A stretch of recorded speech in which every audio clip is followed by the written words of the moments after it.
Vous êtes sur LCI, c'est 24 heures week-end. Merci d'être fidèle à notre chaîne. Je vous présente tout de suite nos courageuses invitées de ce 4 août. Raquel Garrido, chroniqueuse, ancienne porte-parole de la France Insoumise. Mon petit doigt me dit que vous avez beaucoup de choses à nous dire sur ce qui s'est passé aux États-Unis et sur ces tueries de masse. En face de vous, William T, président du think tank Le Millénaire pour une refondation de la droite. Je suis sûr que vous aussi, vous réagirez là-dessus.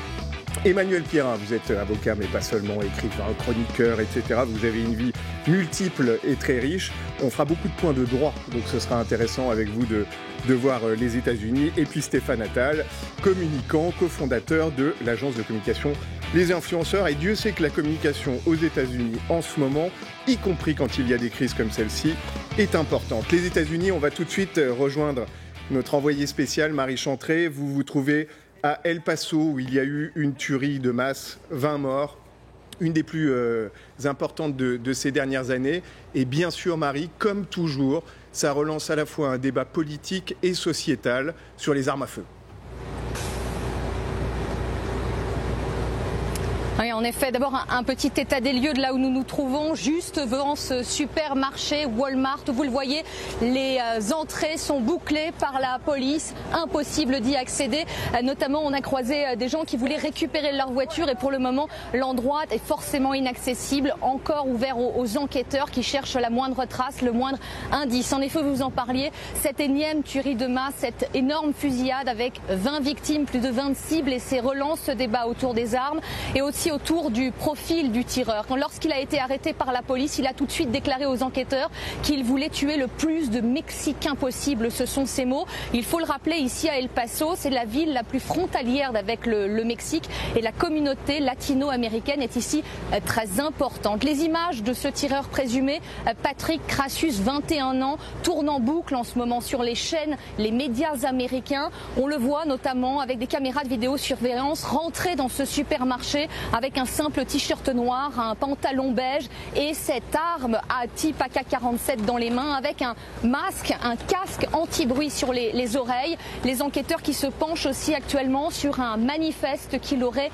rédigé, des écrits à caractère raciste où il est notamment question, il fait référence à la tuerie de Christchurch en Nouvelle-Zélande qui avait fait 50 victimes dans une mosquée de la ville. Donald Trump s'est exprimé notamment sur son compte Twitter parlant d'une fusillade haineuse, d'un crime lâche. Mais là encore, vous en parliez, cela relance la question autour du port d'armes ici aux États-Unis. Il n'en est absolument pas question dans les propos du président américain, alors que ses adversaires démocrates, notamment Joe Biden ou encore Beto O'Rourke, ont dit aujourd'hui qu'il fallait relancer ce débat qui sera très certainement au cœur de la prochaine élection présidentielle. Vous le savez ici, c'est dans tous les esprits.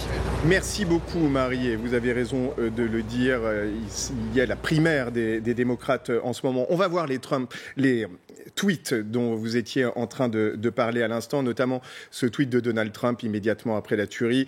La fusillade d'aujourd'hui était non seulement tragique, mais aussi un acte de lâcheté. Je me tiens aux côtés de tous ceux dans le pays pour condamner l'acte haineux. Alors cet acte haineux, c'est important parce que c'est une des appellations de ce type de tuerie. Il n'y a aucune raison ou excuse qui justifie de tuer des gens innocents. On va voir immédiatement le tweet également de Beto O'Rourke. Alors, il n'est pas très connu en France, mais c'est un des candidats à la primaire démocrate.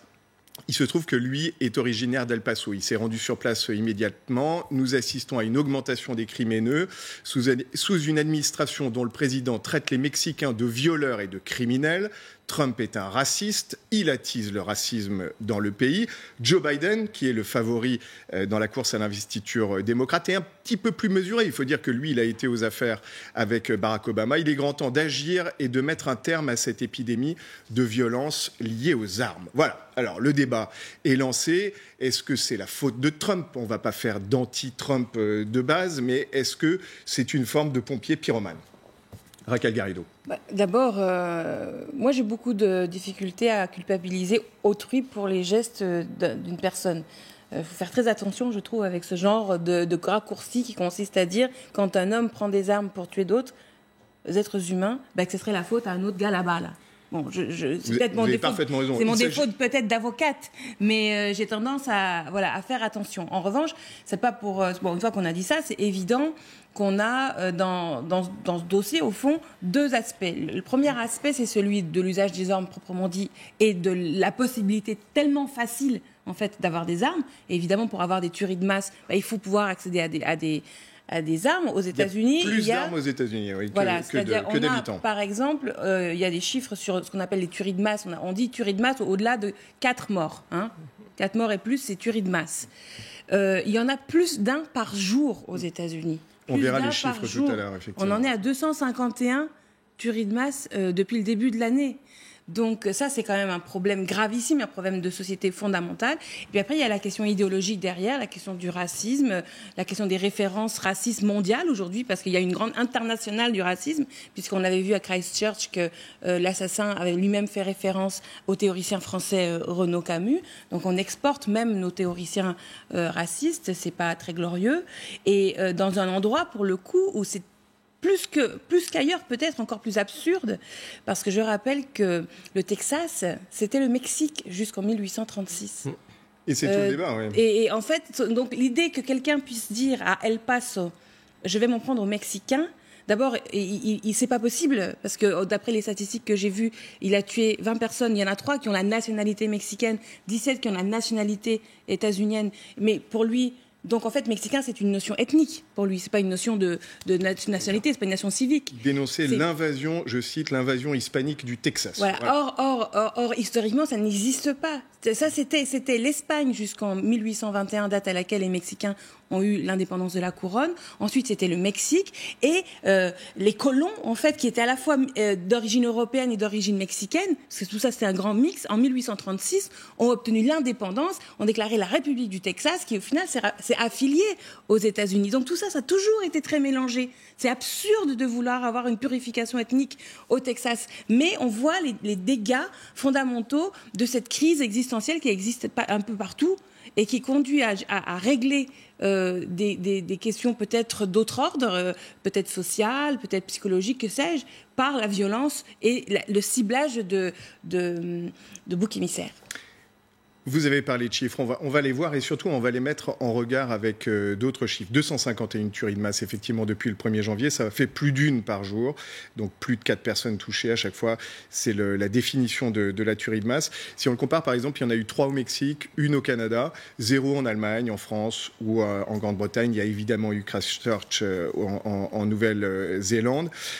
Si je vous posais la question, vous avez raison, on ne peut pas directement impliquer Donald Trump, mais c'est parce qu'il y a évidemment le débat autour du mur qu'il veut construire avec le Mexique. Il se trouve que El Paso est précisément à la frontière, en face de la ville de Ciudad Juárez. Alors bon, ce mur, c'est une ébauche, puisqu'on sait qu'il n'y a que quelques kilomètres qui ont été construits, mais il y a des fonds fédéraux qui ont été débloqués récemment. Et puis, on se rappelle les propos de Donald Trump pendant la campagne, et notamment sur les Mexicains. On va le voir, en juin 2015, il n'était pas encore élu président. Eh ben, il les compare tout simplement à des criminels et des violeurs. Vous allez voir ce qu'il déclarait à l'époque Donald Trump. Quand le Mexique nous envoie ces gens, ce ne sont pas les plus recommandables, c'est ceux qui ont des problèmes. Ils ramènent de la drogue, ce sont des criminels et ce sont des violeurs. Je repose la question, je la repose un petit peu à plat, William T. Est-ce qu'on ne peut pas malgré tout voir un lien entre ce que dit Donald Trump d'une façon générale et ce qui s'est produit sûrement sur l'esprit dérangé d'un jeune suprémaciste ? Il y a plusieurs éléments à prendre en compte de ce qui s'agit de ce crime donc à El Paso et ce qui s'est passé dans l'Ohio. C'est un phénomène qui est spécifique aux États-Unis. Ce qu'on remarque, c'est que, comme vous l'avez démontré dans vos chiffres, en fait, c'est que les États-Unis sont un endroit où il y a beaucoup de fusillades.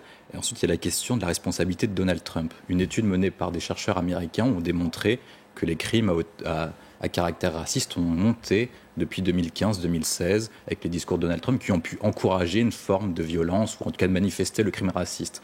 Mais c'est plus décomplexé en tout cas. C'est plus décomplexé en France, dans ce que vous dites. Mais quand on regarde les chiffres concrets, c'est-à-dire les 3 dernières années du bilan de Barack Obama et les 3 premières années du bilan de Donald Trump, il y a eu 986 fusillades sous Barack Obama, 926 sous Donald Trump, avec pour l'équivalent le même nombre de morts, à peu près équivalent à 1 millier près. Donc la question se porte non pas sur la responsabilité de Trump, mais sur le port d'armes qui est permis peut-être que la nature du crime change, comme on a pu avoir des crimes en France, mais qui changent de nature en fonction de la possibilité. La possibilité, c'est est-ce qu'un Américain peut tuer d'autres Américains avec le port d'armes? Donc c'est la question qui doit se poser. Ce sera un débat de l'élection présidentielle.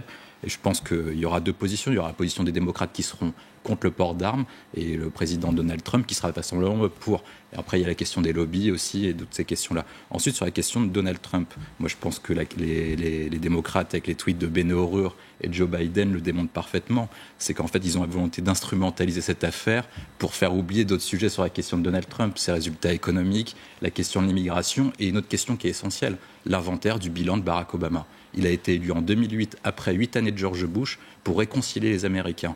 Quand il laisse le pays en 2016, la société est encore plus fracturée, et c'est ce qui a conduit à l'élection de Donald Trump. Et Joe Biden devrait se porter sur parce qu'il est co-auteur de ce bilan en quelque sorte, il devrait se porter sur cet inventaire plutôt que tout mettre sur le dos de Donald Trump. Donc vous voulez dire c'est pour camoufler clairement. les succès, Stéphane Attal? Ouais, je crois qu'il faut pas tout mélanger devant cette horreur. Moi, ce qui m'interpelle dans les chiffres que vous avez démontrés, je suis assez d'accord avec Raquel Garrido, on est vraiment face à un problème de culture. Il y a zéro crime de masse en Europe. Le port d'armes, il est interdit ou presque en Europe. Et le Texas, c'est effectivement l'ancien Mexique, mais c'est aussi le pays des cow-boys. Je veux dire, il n'y a aucun western dans la culture américaine qui se passe pas au Texas, ou peut-être en Arizona, mais ça va pas plus loin. Donc, culturellement, avoir une arme aux États-Unis est quelque chose d'initiatique presque. Et c'est là qu'on se trouve aujourd'hui. Et l'enjeu de la prochaine élection, peut-être à la lumière de ces événements tragiques que l'on commente, c'est qu'il va falloir poser le sujet. Or, on peut constater que les candidats à la primaire démocrate ne s'emparent pas vraiment du sujet pour essayer de faire changer les choses. Je vous invite à lire un roman qui date de 2000 ou 2001, écrit par le romancier américain qui s'appelle John Grisham, qui s'appelle L'Engrenage, où le lobby des armes finance une campagne électorale. Voilà, en 2001. Donc tout le monde sait, et depuis longtemps, que le lobby des armes aux États-Unis est probablement le plus puissant au monde. La fameuse NRA. Voilà. Exactement. Donc de toute façon, cette différence culturelle avec l'Europe continuera à nous choquer, nous. Mais ce qui est décevant d'un point de vue de la communication, d'un point de vue des prises de position et donc d'un point de vue des enjeux de la transformation de la société américaine, c'est qu'en fait, il va malheureusement rien se passer. Voilà, moi ce que je prédis avec tristesse. Et on verra l'évolution de l'opinion publique, c'est pas inintéressant, mais d'abord votre point de vue, Emmanuel Pierrat. Bien sûr, un point de vue aussi d'avocat. Je rejoins ce que vient de dire Stéphane Attal. Je crois que malheureusement, le débat de la primaire américaine et le débat des présidentielles ne portera pas sur justement la détention d'armes. C'est une question qui ne sera pas soulevée. C'est non seulement propre à la culture américaine, la culture texane si on le pousse à l'extrême, c'est surtout le deuxième amendement de la Constitution. Tout ce qui est constitutionnel aux États-Unis est intouchable, véritablement intouchable. Aucun des démocrates cette semaine qui se sont empaillés devant les caméras de télévision dans les débats qui sont organisés dans le cadre de la primaire. Il y a eu des grands débats retransmis notamment sur CNN toute la semaine où on a vu Elizabeth Warren, Bernie Sanders, Joe Biden, Beto O'Rourke. Tous ces gens sont sur en réalité la même ligne. Ils ne sont pas pour l'abolition de la détention des armes. Ils sont plus ou moins pour contrôle sur la circulation des armes, c'est-à-dire la revente d'une arme ou le prêt d'une arme, et éventuellement sur les conditions juridiques qu'il faut présenter pour acheter. Est-ce qu'il faut être majeur? Est-ce qu'il faut des papiers? Est-ce qu'il faut s'enregistrer? Est-ce qu'on peut payer en liquide sans laisser de traces? Et tous les candidats démocrates, il y a 16 ou 17 candidats à la primaire, tous sont pour le respect, entre guillemets, du deuxième amendement, c'est-à-dire le droit aux Américains de continuer à porter ces armes. Y compris Bernie Sanders, c'est-à-dire le plus à gauche des démocrates. Donc il ne faut pas se leurrer. Il faut pas se leurrer aussi sur le fait que les 250 tueries dont vous parliez tout à l'heure, et ces chiffres relevés d'emblée par Raquel Garrido, ces 250 tueries, elles portent sur des choses très diverses. Il y a dedans des choses comme Columbine, c'est-à-dire, vous vous souvenez, c'est cet adolescent pétri par les jeux vidéo qui n'a aucune idéologie, ne sait pas pourquoi elle tire, mais pense que les êtres humains sont des cibles dans un jeu dans lequel il peut gagner des points et faire montre de son brio. Il y a des illuminés comme celui qui avait fait sauter la boîte de nuit gay à Orlando, en Floride, ou celui, donc, visiblement, d'El Paso, qui semble avoir laissé des messages à connotation extrêmement raciste. Et il y en a 1 sur 2 qui relève de ce tonneau-là, d'évangélistes, de cinglés religieux. Haineux, c'est ça qu'ils appellent des crimes haineux, bien sûr, mais il y a des gens qui tirent, on va dire, pratiquement sans raison, sans qu'on le sache. C'est-à-dire qu'ils meurent abattus par la police dans le cadre des assauts, et on n'a jamais trouvé ce qui était un véritable déclencheur. Ce qui est certain malgré tout, c'est que dans ce flot de tueries de masse, il y a un grand nombre donc de crimes haineux. Ces crimes haineux, ils sont alimentés, moi je le crois fortement, les chiffres certes ne le démontrent pas pour l'instant, mais ils sont quand même portés par un courant d'idéologie que fait circuler Donald Trump, particulièrement détestable. C'est le même courant idéologique qu'on retrouve d'ailleurs dans plusieurs endroits de la planète en ce moment. J'en reparlerai peut-être tout à l'heure, au Brésil avec Bolsonaro, qu'on retrouve dans plusieurs pays, dans lesquels la haine est un discours politique qui sert à masquer tout le reste. Ce mois-ci, au mois de juillet, je suis encore quasiment juilletiste, en mois de juillet, Donald Trump s'en est pris très vertement à des élus du Parlement, bien sûr. des élus qui sont, à ses yeux, qui ont le tort d'être musulmanes, d'être noirs, d'être asiatiques, éventuellement de porter un voile. Il s'en est pris au maire de Baltimore, qui est noir, en dénonçant une ville qui serait infestée par les rats, sous-entendu par les rats, mais aussi les rats que constituerait la communauté afro-américaine. Il y a donc là, c'est même plus un langage débridé, c'est un langage raciste qui est porté au plus haut sommet. C'est ce que d'ailleurs dit Beto O'Rourke dans son tweet en réponse à Donald Trump. Et ce climat général, évidemment, participe, je pense, dans l'allumage dans l'élément déclencheur des pires tueries qui ont lieu en ce moment. Alors, vous le disiez, effectivement, voyons-le, parce qu'il y a un verbatim très précis de Donald Trump, à la fois sur le maire de Baltimore, qui est noir, et sachant que Baltimore est à une large majorité composée d'Américains d'origine africaine, comme on dit là-bas. Cumming District est un gâchis dégoûtant, infesté de rats et de rongeurs. C'est effectivement ce terme infesté qui avait beaucoup choqué les gens. Et puis, sur les élus démocrates, ces 4 jeunes femmes, dont certaines sont effectivement d'origine, sont musulmanes ou originaires d'autres pays. Tellement intéressant de voir les élus démocrates originaires de pays dont les gouvernements sont les pires au monde.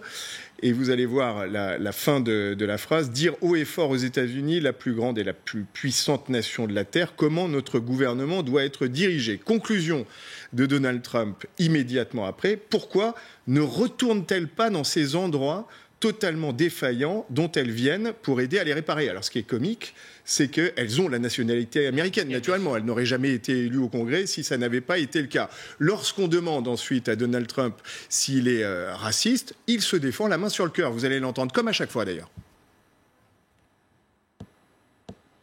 Donald Trump, dans un instant.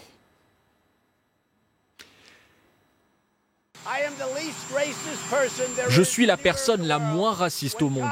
Des escrocs, j'en ai connu presque toute ma vie professionnelle. Ce que j'ai fait pour les Afro-Américains en 2 ans et demi, aucun président n'a été capable d'en faire autant. Alors, c'est ça qui est intéressant aussi avec Donald Trump, c'est qu'il se prévaut en permanence du soutien à la fois des Afro-Américains, des Latinos aussi. Il disait qu'il avait été élu en 2016 avec beaucoup de votes des Latinos. Donc il y a en permanence ce jeu de je suis avec eux, mais j'hésite pas de temps en temps à pointer du doigt.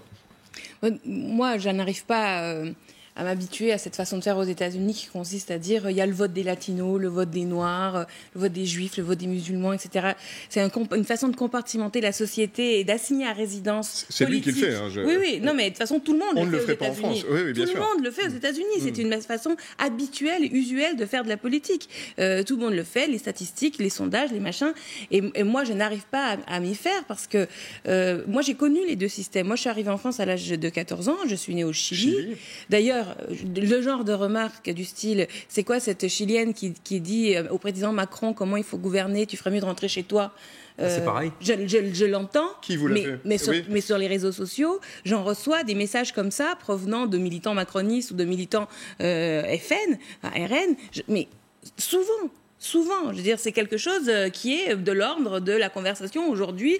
L'attaque en exclusion, en fait, est une façon de se donner une contenance pour soi-même avoir l'impression d'appartenir à quelque chose. Parce que ce que ça montre avant tout, quand on cherche à exclure, c'est parce que soi-même on se sent pas inclus, on se sent tout seul, on se sent pas appartenir. Et en l'occurrence, la France, pour revenir à ce qui nous intéresse par-dessus tout, c'est une nation civique. La Révolution française fait de nous des égaux sur le plan légal. C'est une nation où justement l'ethnie n'est pas ce qui va prévaloir. Et on a affirmé la liberté, l'égalité, la fraternité, mais si ces notions-là, elles sont pas réelles au quotidien, si quand, en fait, il n'y a pas de fraternité, il n'y a pas d'égalité, il n'y a pas de liberté parce que vos services publics sont différents selon le quartier où vous habitez, parce que vous subissez la discrimination, parce que vous êtes dans la misère, tout simplement à cause de politiques qui sont inégalitaires ou qui protègent les ultra-riches, alors à ce moment-là, vous commencez à dire, mais en fait, est-ce que je suis membre de la République française? Est-ce que ça peut bien vouloir dire quelque chose, la République française? J'écris partout liberté, je vois écrit partout liberté, égalité, fraternité, mais en fait, ça veut dire quoi ce machin-là? Et du coup, je me mets à point à dire, toi, t'es pas française, toi, t'es pas français. Parce que ça me donne une espèce de contenance d'idée que peut-être moi, je le suis. Voilà. Aux États-Unis, il y a une même intensité entre la France et les États-Unis, quand même pas. C'est-à-dire que il y a une américanisation de la France, clairement dans le fait communautaire qui est de plus en plus fort, dans les haines entre religions, entre ethnies. Là, il y a une frénésie, une hystérie autour de la question de l'ethnie qui monte à la fois pour des questions négatives, le racisme, mais aussi en défensif, parce que l'affirmative action, etc. En France, ça avance beaucoup ces choses-là. Il y a une américanisation de la vie des idées en France. Moi, ça me fait très peur. J'ai habité, je le disais tout à l'heure en entame, j'ai habité au Canada quand j'étais petite. Quand j'étais au Canada, mes parents ne fréquentaient que des Latino-Américains. Il n'y a jamais un Québécois ou un Canadien, quand on habitait en Ontario, un Ontarien, qui est rentré chez moi à mon domicile pour dîner avec mes parents. On n'a vécu que entre latinos. Mais c'est pareil en France, malheureusement. Le communautarisme est très, très, très, très fort. Mais la différence avec la France, si je peux me permettre, c'est que le taux de mariage mixte à la deuxième génération en France est le plus élevé du monde. Voire à la troisième. Du monde. Mais déjà dès la première génération, c'est-à-dire les enfants d'immigrés ne se marient pas principalement dans leur communauté. Et c'est ça c'est en train de changer, attention, c'est en train de changer. Ce qui est un motif d'espoir, du coup. Mais c'est ça la grande différence. Et moi, j'ai pas envie de retourner à ça. Moi, quand je suis arrivée ici en France et que j'ai vécu le lycée, etc., j'ai connu autre chose, je me suis dit, mais c'est super, en fait, ce pays, la laïcité qui nous permet d'en avoir strictement rien à fiche de quelle est la religion de camarades de classe, plutôt que dans le système avant où eux c'est les Grecs orthodoxes, les Irlandais catholiques et les Italiens catholiques. Tout le monde était d'abord par rapport à une religion, les protestants, les trucs. Et toi, t'es dans quelle église? T'es anglican ou baptiste ou je sais pas quoi.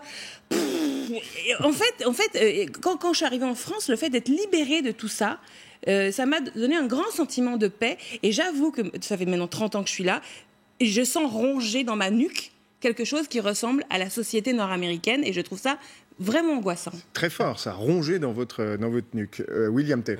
Pour poursuivre ce que vous avez dit, en fait, mais la situation française est spécifique dans le monde. C'est le seul pays à avoir fait ça. Le principe de laïcité, ça date de deux moments. La Révolution française de 1789 et le début de la Troisième République qui combat le monopole de l'Église. Mais après, ce que vous dites, c'est qu'on s'américanise de plus en plus, alors que les Américains, avec l'élection de Donald Trump, essayent de se démulticulariser. Ils essaient de créer en gros une société plutôt, pour reprendre le melting pot américain, et il a été élu pour ça. Ça ne veut pas dire qu'il réussit, mais en tout cas, il a été élu pour ça. Et pour reprendre ce que dit Donald Trump, il faut dissocier ce que dit Donald Trump et ce que fait Donald Trump.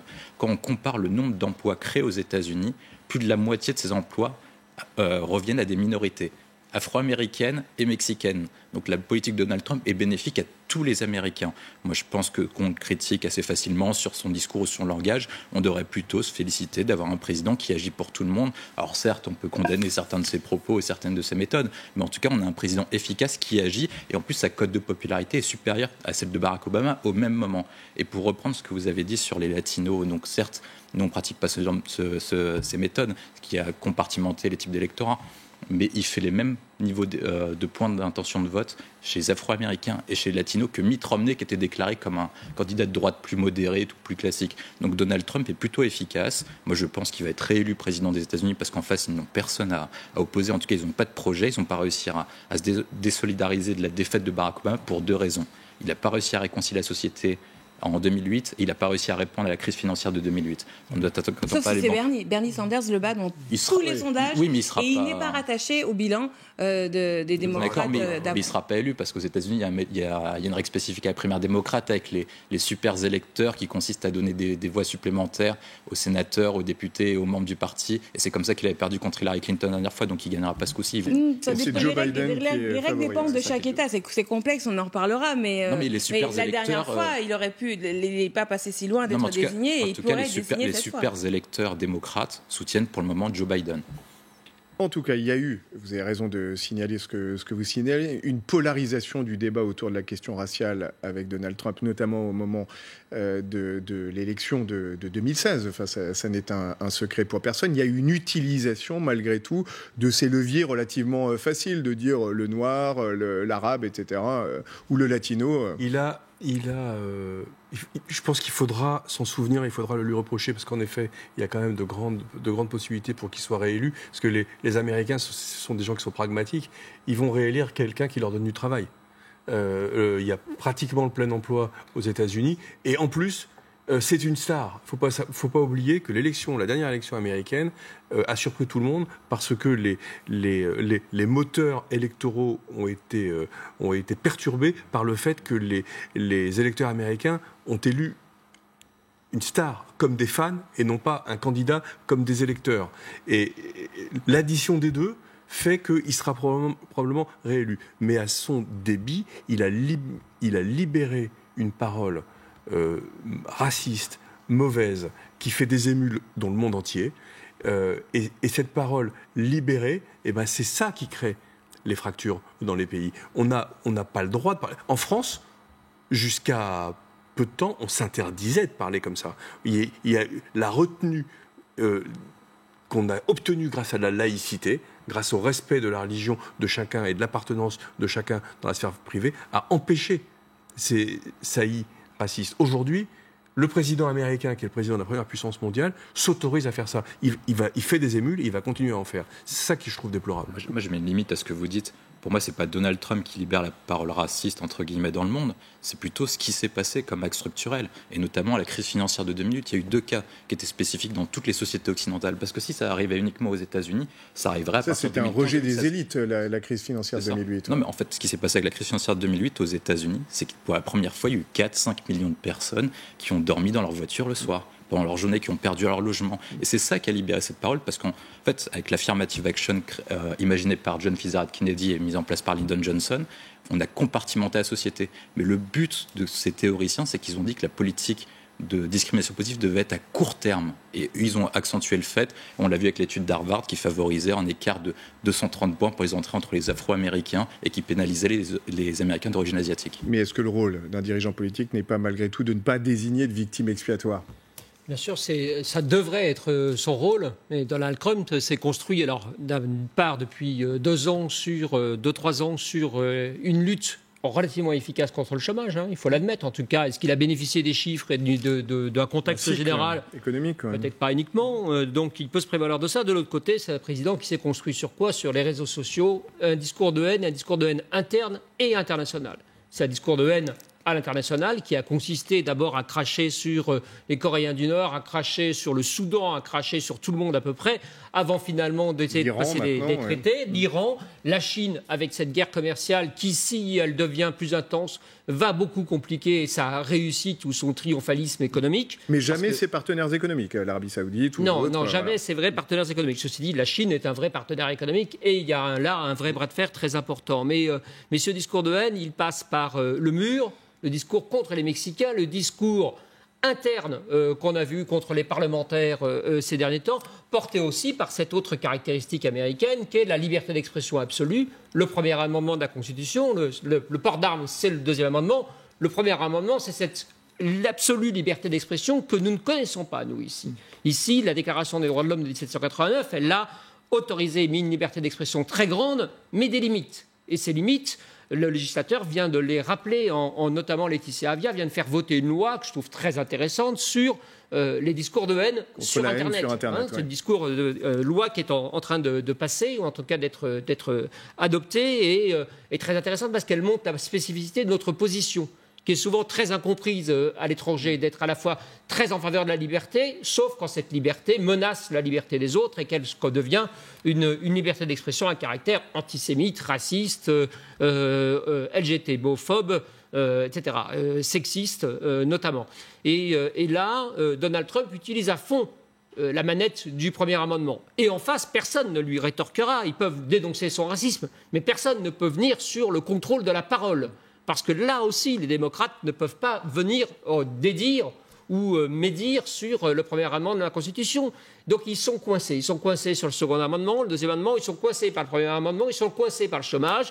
Les Américains, par ailleurs, je ne sais pas s'il faut tous les considérer effectivement comme des catégories et considérer que tous les Afro-Américains votent ensemble, tous les Latinos votent ensemble, tous les Juifs de New York votent ensemble, tous les gays de je ne sais pas où, de Californie votent ensemble.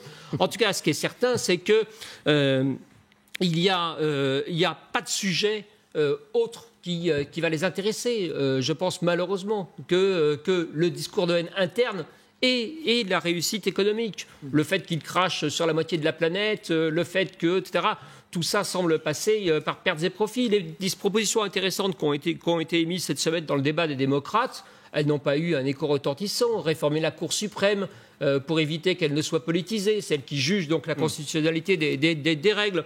Il y a eu une multitude de mesures qui sont intéressantes pour les intellectuels, entre guillemets, que nous pourrions être ou à New York ou à Los Angeles ou à San Francisco, mais qui, au-delà, ne parlent pas aux électeurs du Middle West, de la ceinture. Il y a eu Medicare for All, quand même. Voilà. Oui, il y a Medicare. Ouais, Medicare for All, c'est quand même un sujet social. C'est le système de... L'Obamacare, comme on l'avait surnommé.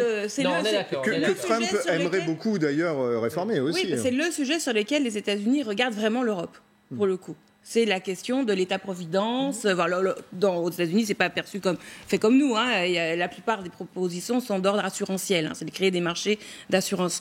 Non, mais je voulais juste continuer le fil de ce que disait Emmanuel Pierrat sur la question de l'international et du rapport à l'international, parce que faut pas non plus oublier que les États-Unis sont dans une crise existentielle qu'ils n'ont jamais vécue auparavant. Dans leur rapport de domination, d'ailleurs, on voit ces tweets quand il dit principal pays le plus puissant de la Terre et tout ça. Non. Parce que leur dette est détenue tellement majoritairement par les Chinois qu'ils sont dans un rapport très très faible en réalité par rapport aux Chinois. Ils ont tellement modifié leur structure de production industrielle que la majorité des biens transformés sont importés justement de Chine, laquelle leur avance l'argent parce qu'elle détient leur dette. Donc ils sont dans un rapport très très très très faible. Et comment ils compensent ça aujourd'hui? Par l'armée. Le principal financeur d'armes dans le monde, d'armes pas internes, je parle pour faire la guerre, de l'argent dans la défense, premier budget de la défense au monde, c'est les États-Unis. Mais largement devant la Chine. Les États-Unis et ses alliés, ça représente plus de 70% du budget de la défense au monde. Les États-Unis seuls font plus que la moitié oui. que tout le monde. Donc en fait tout ça, on peut après dire qu'il y a des aspects économiques intéressants, etc. Mais n'oublions pas que c'est une société qui est massivement subventionnée par des budgets et des marchés publics de défense qui sont directement liés à une mise en tension de la planète entière, qui de temps en temps, on va se rabibocher avec Kim Jong-un, mais on continue de mettre le feu sur l'Iran en menaçant la planète entière d'une guerre en Iran qui serait déflagrateur pour la France. Et là, ça nous renvoie encore une fois, nous, à la France, savoir qu'est-ce qu'on fait. Est-ce qu'on est une nation indépendante sur le plan de la stratégie de défense, ou est-ce qu'on continue de s'aligner sur l'OTAN? Parce que moi, ça me fait beaucoup rire, je termine là-dessus. Les discours anti-Trump que j'entends dans la classe politique française me font rire. Ceux qui ont de la nostalgie de Barack Obama et ils disent Trump c'est mal. C'est vrai que Trump c'est mal, mais sur la défense, ils sont idem. C'est la même chose. Les intérêts américains sont les mêmes. Et pourquoi on continue de leur courir derrière à l'OTAN? Ça me sidère, ça. Vous êtes impossible à couper, Raquel Garrido, mais malgré tout, je dois le faire. On reparle évidemment des armes, et vous verrez d'ailleurs l'évolution de l'opinion publique, non pas sur la possibilité d'avoir une arme. Vous avez raison de noter que là-bas, c'est inscrit dans ce deuxième amendement, mais en revanche sur le contrôle des armes, juste après la pub.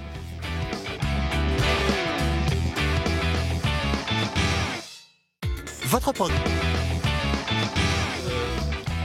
Retour sur le plateau de 24 heures week-end. Raquel Garrido nous rappelait à quel point les États-Unis s'armaient 70% du budget total des armes sur la planète, en tout cas les armes de guerre. William Tay. Moi, je voulais répondre sur ce qui a été dit sur Donald Trump, sur le fait qu'il critique les Mexicains, qu'il critique les minorités ou qu'il critique les pays étrangers. Moi, je pense que Donald Trump a été élu pour ça. Parce qu'il est censé à la fois incarner la puissance américaine d'un point de vue extérieur et aussi être le porte-parole de tous les oubliés américains sur lesquels on a fait de nombreux reportages pendant le soir de l'élection de Donald Trump. Ce qu'on appelle souvent les white trash. Tout à fait. Et quand Donald Trump attaque l'Iran, attaque le Mexique, attaque la Chine, c'est parce que les États-Unis, sur la pente descendante, après avoir été la première puissance économique à partir des années 90. De 90 jusqu'à l'intervention de Barack Obama, qu'il a avorté du coup parce qu'il n'a pas bombardé la Syrie, les États-Unis étaient la puissance dominante, incontestée, et entre-temps on a eu l'émergence de la Chine.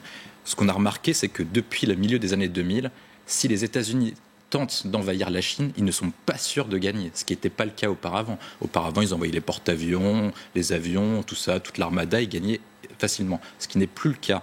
Face à la puissance chinoise, face à l'émergence la guerre commerciale, donc la concurrence du Canada, du Mexique, Donald Trump fait face à toutes ces menaces. Tous les Américains considèrent que les problèmes américains viennent de l'extérieur et de la mauvaise négociation de l'après-guerre mondiale avec les accords de Bretton Woods qui a conduit Nixon à retirer les talons d'or. Et toutes ces questions-là, Donald Trump doit remettre la puissance américaine sur le devant de la scène.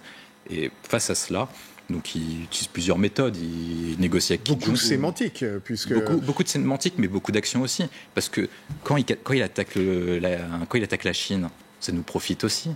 On voit bien qu'il y avait du dumping chinois, que la Chine fait face et essaye de s'implanter en Europe, notamment dans les ports en Italie, dans les ports en Grèce. Donc Donald Trump a raison sur le cas chinois. On doit le soutenir sur cette question-là parce qu'il y a un dumping chinois qu'on doit combattre. Et je pense que vous serez d'accord avec moi, pour sauver les travailleurs français, notamment les travailleurs européens, il faut combattre le dumping sous toutes ses formes. Mais moi, je ne crois pas du tout à la guerre économique. Je ne crois pas au discours belligène sur le plan économique et d'une façon générale qui ont des conséquences militaires aussi. On pourrait rajouter parmi tous les facteurs de crise des États-Unis, celui que vous n'avez pas mentionné, qui est la question climatique. Parce que le rôle des États-Unis dans la dégradation de l'écosystème, qui est le seul qui permet la vie humaine, et dans le réchauffement climatique, est très très important. Si les États-Unis continuent de vivre comme ils vivent, c'est-à-dire en consommant autant, en brûlant autant de CO2, en mangeant autant de viande, etc., c'est la planète tout entière qui est en danger. Donc ce pays est un pays dangereux. Et moi, ce qui me frappe, c'est que nous, les Français, alors, c'est vrai que sur la question des relations avec la Chine, par exemple, moi, je suis partisane du protectionnisme solidaire, c'est-à-dire où chacun, en bonne intelligence et par la négociation pacifique sur des traités internationaux, organise la protection de ces marchés. Il y a des choses qu'il ne faut pas exporter. Comme Trump le suggère pour les États-Unis. Oui, déjà, mais aussi en s'engageant à ne pas exporter. Il y a des choses qu'on ne doit pas exporter, il y a des choses qu'on ne va pas importer, il y a des choses qu'on n'exporte pas. Chacun doit être en mesure de reformater des circuits courts, des circuits nationaux, une économie basée sur la consommation locale, etc. Ce qui, pour la Chine, n'est pas une difficulté, évidemment, compte tenu de sa taille. Donc, il y a des difficultés avec eux. Mais ce qui nous tue, nous, au fond, c'est la doxa de l'OMC, c'est le libre-échange total. Et c'est fou qu'on ait signé le traité CETA, là, pas plus tard qu'il y a 10 jours. On en est encore dans cette frénésie du grand déménagement. Une courte réponse et on va revenir sur les armes à feu de partout après. Au monde, alors que ça tue la planète, ça tue les ouvriers, comme vous le disiez. Et là, il faut que ça cesse. C'est là-dessus Trump. Je ne sais pas s'il le fait vraiment, mais son discours, en tout cas, va dans le bon sens. C'est tout le paradoxe des Européens. C'est qu'ils critiquent Donald Trump et notamment les méthodes américaines, l'extraterritorialité, les différences du droit nord-américain, mais ils importent les tribunaux d'arbitrage qui est instauré dans le traité CETA, qui met une justice privée et qui transfère une partie de notre souveraineté. Mais pour reprendre ce que vous avez dit, moi, par exemple, ce qu'on a découvert récemment dans le cadre de nos travaux du think tank, c'est que la majorité des médicaments utilisés en France ne sont même pas produits en Europe. C'est-à-dire qu'en cas de guerre ou en cas de crise, on pourrait être en pénurie de médicaments. De toutes ces questions-là, on doit favoriser les circuits courts, je suis plutôt d'accord avec vous, mais pour ça, il faut deux éléments. Du coup, il faut combattre l'influence allemande dans les traités commerciaux, parce qu'à chaque fois qu'on part négocier avec les Américains, à chaque fois qu'on part se battre, Angela Merkel arrive derrière nous et négocie exactement l'inverse. C'est ce qui s'est passé notamment sur le CETA et le traité d'échange avec les Américains, mais je pense que c'est pas la question. En effet, on s'éloigne un petit peu, c'est passionnant, mais on s'éloigne du débat sur les armes à feu. Regardez l'évolution de l'opinion publique américaine, ça c'est très intéressant, non pas sur la question de savoir si on a le droit de détenir une arme, mais faut-il qu'il y ait des lois plus strictes pour le contrôle des armes. On passe de 47% en 2015, c'est-à-dire une minorité d'Américains, pour un contrôle plus efficace, à 66% en février dernier. C'est-à-dire que 2/3 des Américains aujourd'hui réclament implicitement que les armes soient davantage contrôlées. C'est un vrai changement. Et est-ce que Trump... C'est quand même pas beaucoup. C'est-à-dire que c'est mieux. 2/3. C'est mieux. C'est indéniablement mieux. Néanmoins, c'est quand même pas beaucoup. On ne peut pas imaginer construire une société... je veux dire, le modèle français sur la fraternité devrait pouvoir s'exporter dans le monde entier. Et on ne peut pas imaginer construire une société fraternelle avec 1/3 des membres de cette société qui ne sont pas pour le contrôle des armes. Donc, c'est pas contrôle encore renforcé. assez. Oui. C'est pas encore assez. Et ça, c'est culturel et historique.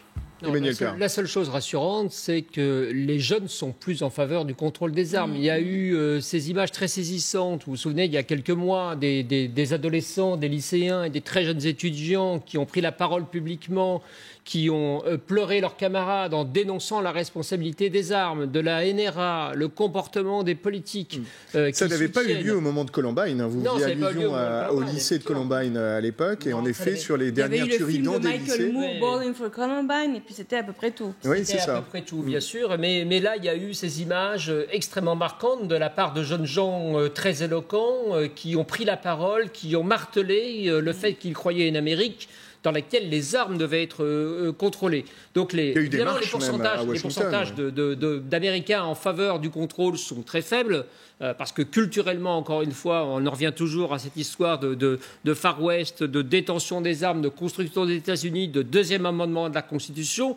Mais néanmoins, il y a une prise de conscience sur ce qui se passe. Il y a eu hier El Paso, il y a eu ce matin Dayton, ou cette nuit plutôt, à 1h du matin, Dayton dans l'Ohio, avec 9 morts d'un seul coup. Hélas, c'est pas un crime particulièrement raciste, on n'en sait rien. C'est un cinglé qui s'est mis à tirer devant un bar à 1h du matin et qui a abattu 9 personnes. Donc 20 morts hier, 9 morts aujourd'hui. En une minute seulement. On en est à 29 morts. Et effectivement, là, il y a une prise de conscience. Malheureusement, le temps que cette génération arrive aux manettes et aux commandes, il va se passer encore de nombreuses tueries de masse au rythme qu'on a chiffré tout à l'heure. Parce qu'on a l'impression de lire toujours les mêmes tweets de condoléances, d'avoir toujours le même discours et que rien ne change dans le fond. Sauf ce sondage dont vous faites état. Moi, je pense que la société aux États-Unis porte en elle des capacités de grands bouleversements. On fait souvent la référence à la Constitution parce que c'est vrai que les constitutions de tradition orale anglo-saxonne ont tendance à perdurer beaucoup plus longtemps que nos constitutions écrites de droit romain, où nous, on a plus tendance à remettre sur le chantier la Constitution quand il y a besoin, alors que eux, non, c'est vraiment des piliers, des choses qu'il faut vraiment, pour rajouter un amendement, il faut beaucoup de temps. Bon. Cela dit, bien qu'il y ait ce deuxième amendement qui pose le principe, il y a un contrôle. Aujourd'hui, tout n'est pas permis. De toute façon, vous ne pouvez pas rentrer, acheter un AK-47. Sur les armes automatiques, les armes de guerre, il y a quand même quelques règles. Alors, dans la discussion sur l'étendue des règles se nichent des millions de dollars. Parce que c'est ça, au fond. C'est ça la question. C'est-à-dire, en fait, s'il y a une petite micro-catégorie d'armes que vous soumettez à des contrôles administratifs un petit peu plus sévères, il y a des gens qui perdent beaucoup d'argent. Et donc la NRA, le lobby des armes, intervient. National Rifle Association, qui aujourd'hui, quand même, ça se voit, leur influence dans la société est quand même très décriée, très ciblée, le lobbying, etc. Je pense qu'ils perdent en influence. Et il y a une perception beaucoup plus aiguë dans la société américaine du fait qu'à chaque fois que la NRA avance et finance, ce sont un chiffre donné d'armes supplémentaires dans la rue qui vont tuer un chiffre donné de personnes, d'enfants, nos enfants, nos épouses, nos époux. Et donc là, il y a une avancée. Les États-Unis ont déjà eu des grands bouleversements dans leur culture. On aurait, par exemple, vous avez peut-être trouvé ça un peu fou, mais un jour il y avait l'esclavage et puis après il n'y a plus l'esclavage. Enfin, je veux dire, aux États-Unis, dans la fondation des États-Unis, dans le sud des États-Unis notamment, c'était pas concevable à une certaine époque qu'il n'y ait plus d'esclavage. Les droits civiques, la ségrégation. Ça a été fait, ou la fin de la ségrégation. Donc, je dis pas qu'on va arrêter tout ça, mais en la matière, il ne faut pas avoir peur des petites avancées. La méthode du salami. Mais il y a une différence extrêmement importante quand même entre les États. Il y a des États dans lesquels il y a un contrôle relativement poussé, sans pour autant remettre en cause la détention en tant que telle, sur l'achat, sur les documents à montrer, sur la... Une vingtaine d'États là ont durci un petit peu leur législation. Sur la possibilité de revendre. Et d'autres États, en revanche, qui sont tenus par le lobby des armes, dans lesquels culturellement la moindre urbanisation fait que détenir une arme consiste à, entre guillemets, avoir l'impression qu'on contrôle sa propriété. Il y a au-delà de ça une difficulté, c'est que l'arme est malheureusement un produit qui n'a pas d'obsolescence programmée. C'est-à-dire que vous pouvez en contrôler le commerce, mais vous ne pouvez pas en contrôler l'héritage. Vous vous retrouvez, quand vous perdez vos parents, à récolter une tonne d'armes dont vous avez appris à vous servir enfant et que vous allez pouvoir utiliser sans qu'on vous demande quoi que ce soit. Dans une succession américaine, vous pouvez retenir d'un seul coup être détenteur d'une caisse, d'un arsenal de guerre insensé, de flingues, de fusils de chasse, de tout ce que vous voudrez, et vous avez appris, c'est ça le pire, à vous en servir avec vos parents. Et donc là, il y a un problème fondamental, bien sûr. Parce que c'est impossible à stopper derrière. La NRA dit que ceux qui savent s'en servir ne sont pas ceux qui vont tuer. On est d'accord. Et la NRA cherche par-dessus à en vendre encore plus. Mais pour résumer, je pense que le candidat à l'élection américaine qui déclarerait dans son programme qu'il abolirait le port d'armes ne serait tout simplement pas élu. Oui. Pas élu et probablement en danger. Non, mais oui, mais par contre, attends, oui, mais ok, ça oui, mais en gros, que tente de faire aujourd'hui le lobby? Mais il ferait avancer les choses. Le lobby du choses. contrôle, le lobby de la régulation, qu'est-ce qu'il fait? Il cherche à faire aujourd'hui, devenir plus important et plus riche que le lobby de la NRA, c'est tout. Et aux États-Unis, les choses, au final, se tranchent comme ça. C'est-à-dire, en fait, il n'y a pas de discussion sur l'intérêt général. Il y a juste des mises en concurrence de plusieurs intérêts particuliers. Et l'arbitrage se fait en fonction du poids relatif de chacun. Et le lobby anti-armes, adossé à Hollywood, adossé à que sais-je, etc., si il continue sur sa lancée et ramasse plus d'argent et d'électeurs que la NRA, il y a à un moment donné, petit à petit, un par un, des élus qui vont tourner. Voilà. En tout cas, Donald Trump surfe en permanence sur une idée très simple et qui est consubstantielle quasiment à la société américaine, qui est que pour se défendre contre les méchants, il faut avoir une arme. Et il nous l'avait fait, nous, avec la France, après les attentats du Bataclan, en l'occurrence en mai 2018. On se souvient de cette séquence qui avait beaucoup choqué en France. C'est impossible. Voilà. C'est ça, finalement, l'idée, mais que Donald Trump a, mais beaucoup d'Américains ont la même idée, c'est-à-dire je peux me protéger si j'ai une arme. Oui, enfin là, c'est un discours d'une démagogie, enfin, c'est l'apologie de la démagogie, ce truc-là. Il dit aux gens qui défendent le port d'armes, si les malheureux qui étaient au Bataclan avaient eu une arme, ça aurait été différent. Mais il n'y a rien de pire. J'aimerais bien connaître la réaction des familles, moi. Elles ont réagi, les familles à l'époque. Moi, je pense que ça démontre surtout la différence culturelle entre les Américains et les Européens. Moi, je pense que si on demande à un Américain moyen où se situe la France et l'Allemagne sur une carte, ils n'en sauraient rien. Ça, c'est une chose, oui. Mais en tout cas, il y a une différence de mentalité qui transparaît. C'est la volonté classique américaine d'exporter leurs valeurs et leurs traditions, ce qu'on a vécu dans les années 2000. Donc moi, je pense qu'il commet une bourde à ce niveau-là, mais qui est typique d'un Américain classique. Il y a une telle absurdité dans cette phrase et dans le raisonnement. Les chiffres que vous évoquiez tout à l'heure, la comparaison avec 0 tuerie de masse en France, en Allemagne depuis le début de l'année, 251 aux États-Unis, montre l'absurdité même des phrases de Donald Trump, mais qui effectivement ne peut se permettre à peu près toutes les saillies les plus délirantes et les plus contradictoires, surfant sur autre chose, surfant sur son caractère de star, surfant sur le ton véhément et vindicatif. Tout et n'importe quoi est à peu près bon à prendre. Donc il faut s'attendre encore à écouter ou à subir de telles horreurs jusqu'à malheureusement pendant toute la campagne à venir, les primaires, jusqu'à sa réélection, parce que nous sommes tous à peu près d'accord ici pour dire aussi que à cette aune-là, il y a très peu de chances que les démocrates puissent lui barrer sérieusement la route. Sauf à présenter quelqu'un qui n'est pas démocrate, voilà. Bernie Sanders. Voilà. Mais pour dire, pardon, attention, cette allocution de Trump, elle est quand même faite à la NRA, donc en fait, il s'agit quand même de, il parle à son lobby, à ses financeurs. Et donc il trouve une espèce de punchline, de raisonnement un peu sorti du chapeau pour se faire applaudir, alors que c'est absurde non seulement pour les raisons statistiques évoquées Emmanuel Pira, mais aussi parce que ça s'appliquerait aussi aux clients de chez Walmart. Enfin, je veux dire, à ce compte-là, ça marche pour tout. Bien sûr. Donc pour en fait, si du coup, une arme, en gros, si tu as été tué Si tu fais partie d'une des 251 tueries de masse, et pardon, mais 3 morts, je trouve que c'est déjà beaucoup. Alors en vérité, 2 morts, c'est beaucoup. Enfin, bon, ouais, ils ont mis le curseur à 4, c'est déjà un peu bon. Mais l'argument, c'est qu'en fait, si t'es mort, c'est ta faute, t'avais qu'à être armé toi à ton tour. C'est ça l'argument au fond. Exactement. C'est absolument absurde et c'est choquant pour le Bataclan, pour nous, parce que nous on l'a vécu dans notre chair. Mais c'est aussi pour eux que c'est choquant, pour les victimes et dans des contextes où là il y a des familles qui pleurent leur mort. Voilà, et on a des hommes politiques qui, avec ça, ne font que c'est de la charpie morale. C'est-à-dire qu'en fait, c'est que aller chercher de l'argent de campagne avec un financeur extrêmement puissant qu'est la NRA. Et votre accent nous aura réjouis sur cette page états-unienne. On va passer à un deuxième thème qui n'a strictement rien à voir. On revient en France. Rien à voir, sinon peut-être simplement le fait que les policiers en France sont à peu près les seules personnes qui sont armées. Beaucoup de débats autour de la confiance envers la police, la confiance de la police envers les autorités.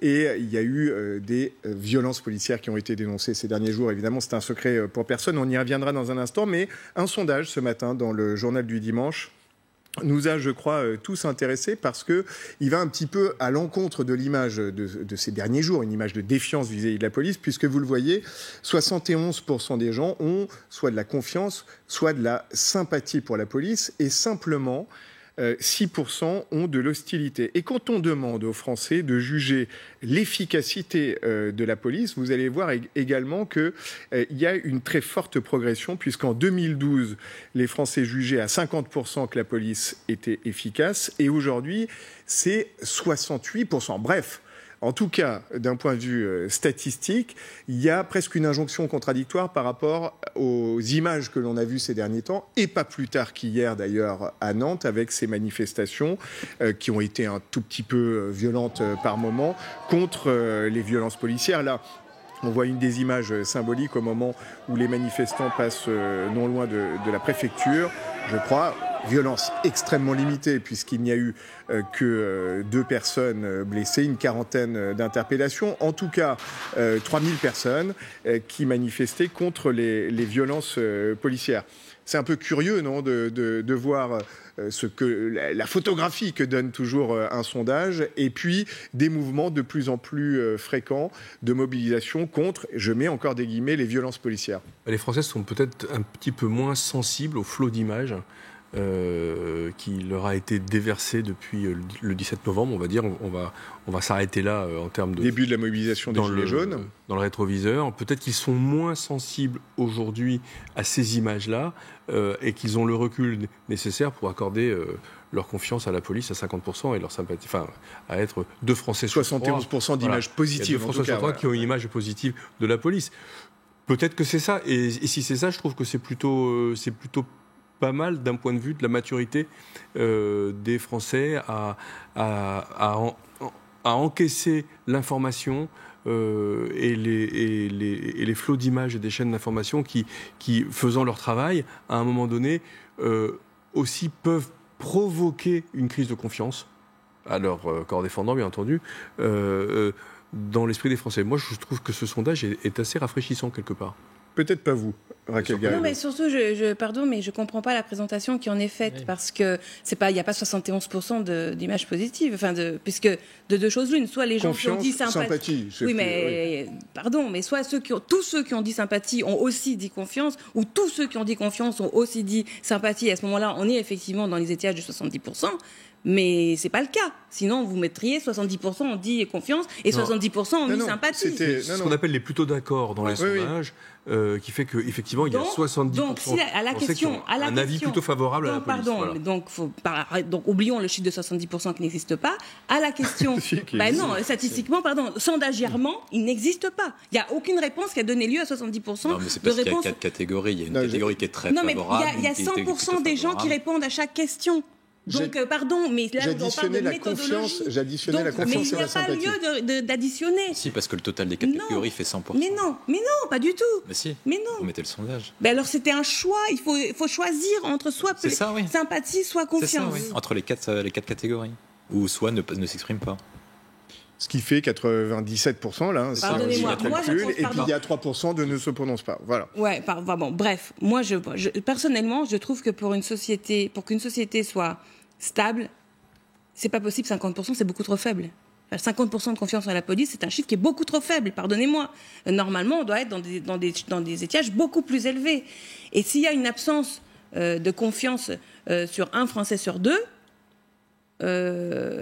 c'est un problème. Et il faut regarder le bilan. Le bilan de la gestion des Gilets jaunes par le gouvernement a, selon moi, provoqué une distanciation forte de confiance entre les Français et la police, ce qui est un problème.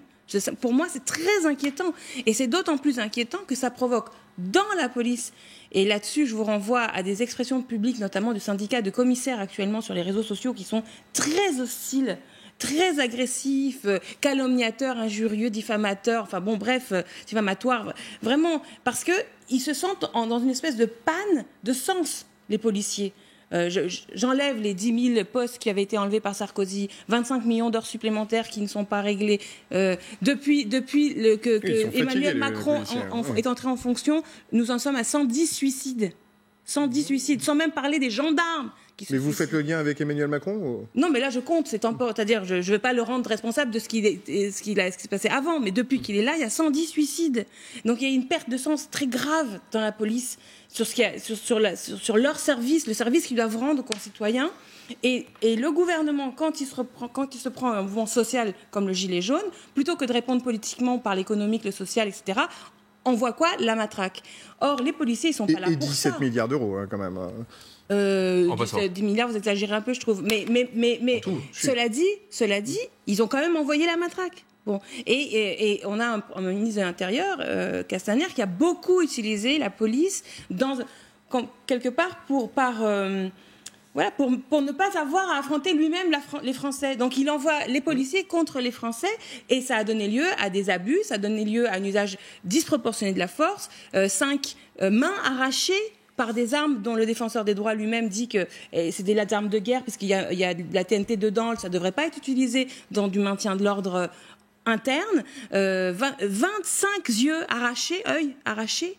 Il n'y a rien qui justifie tout ça, qui le justifie. Et là, les Français se disent, mais comment ça se fait que ces armes sont tournées contre nous? On va être démocratique sur le temps de parole. Je vais finir le tour de table et puis on parlera de Christophe Castaner, puisque vous avez abordé la question du ministre de l'Intérieur. William T. Non, moi je pense que ce sondage est positif et que les Français distinguent deux choses. Ils distinguent la confiance dans les forces de l'ordre, notamment de proximité globale. Est-ce que j'ai confiance aux policiers près de chez moi pour protéger le quartier, pour procéder aux arrestations, etc. Et l'action du ministre de l'Intérieur et du gouvernement. Ce sont deux choses séparées. Moi, je pense que les gens qui manifestent, déjà, il faut séparer ce qui se passe globalement dans l'opinion et ce qui se passe dans un lieu localisé, donc celui de Nantes. Ce qui se passe contre la police ou ce qui se passe contre les policiers qui ont commis des exactions. Et ce qui a manifesté à Nantes, c'est l'incompréhension et une forme d'injustice suite au rapport de l'IGPN en disant est-ce que c'est possible que les policiers soient coupables? Est-ce que le rapport de l'IGPN... Oui, pour l'instant, il y a un flou qui est encore assez important. Ouais. Et sur la confiance envers les policiers, globalement, ce que moi je remarque, c'est que globalement, en France, on est le pays le plus sceptique du monde. On est, je crois, plus sceptique que l'Irak en termes de confiance par rapport à l'avenir. Et que la défiance vis-à-vis des institutions est un véritable problème. Parce que, comme on a parlé tout à l'heure des États-Unis, si on n'a pas confiance envers sa police au niveau local, au niveau national, qu'est-ce qui va se passer? Les gens vont vouloir se défendre eux-mêmes, les gens vont vouloir se protéger eux-mêmes, et on arrive dans le cas américain, alors qu'on a dit ici... Avec des milices d'autodéfense, ouais. C'est ça, qu'il fallait pas favoriser le port d'armes. Donc ensuite, il y a la question de la politique du ministre de l'Intérieur et du gouvernement et d'Emmanuel Macron. Et il y a une chose qui est quand même paradoxale, c'est que c'est François Hollande, avec les attentats, qui a permis dans les sondages une remontée de la cote des Français envers les policiers. Et c'est un président soi-disant de droite, qui est soi-disant proche des policiers, qui a fait baisser la cote des policiers vis-à-vis des Français. Et qui a supprimé un certain nombre de postes de fonctionnaires de police. Avant de parler de Christophe Castaner, on finit le tour de table. Stéphane Attal, ce rapport du pays à ses policiers. D'abord, je persiste sur la lecture du sondage.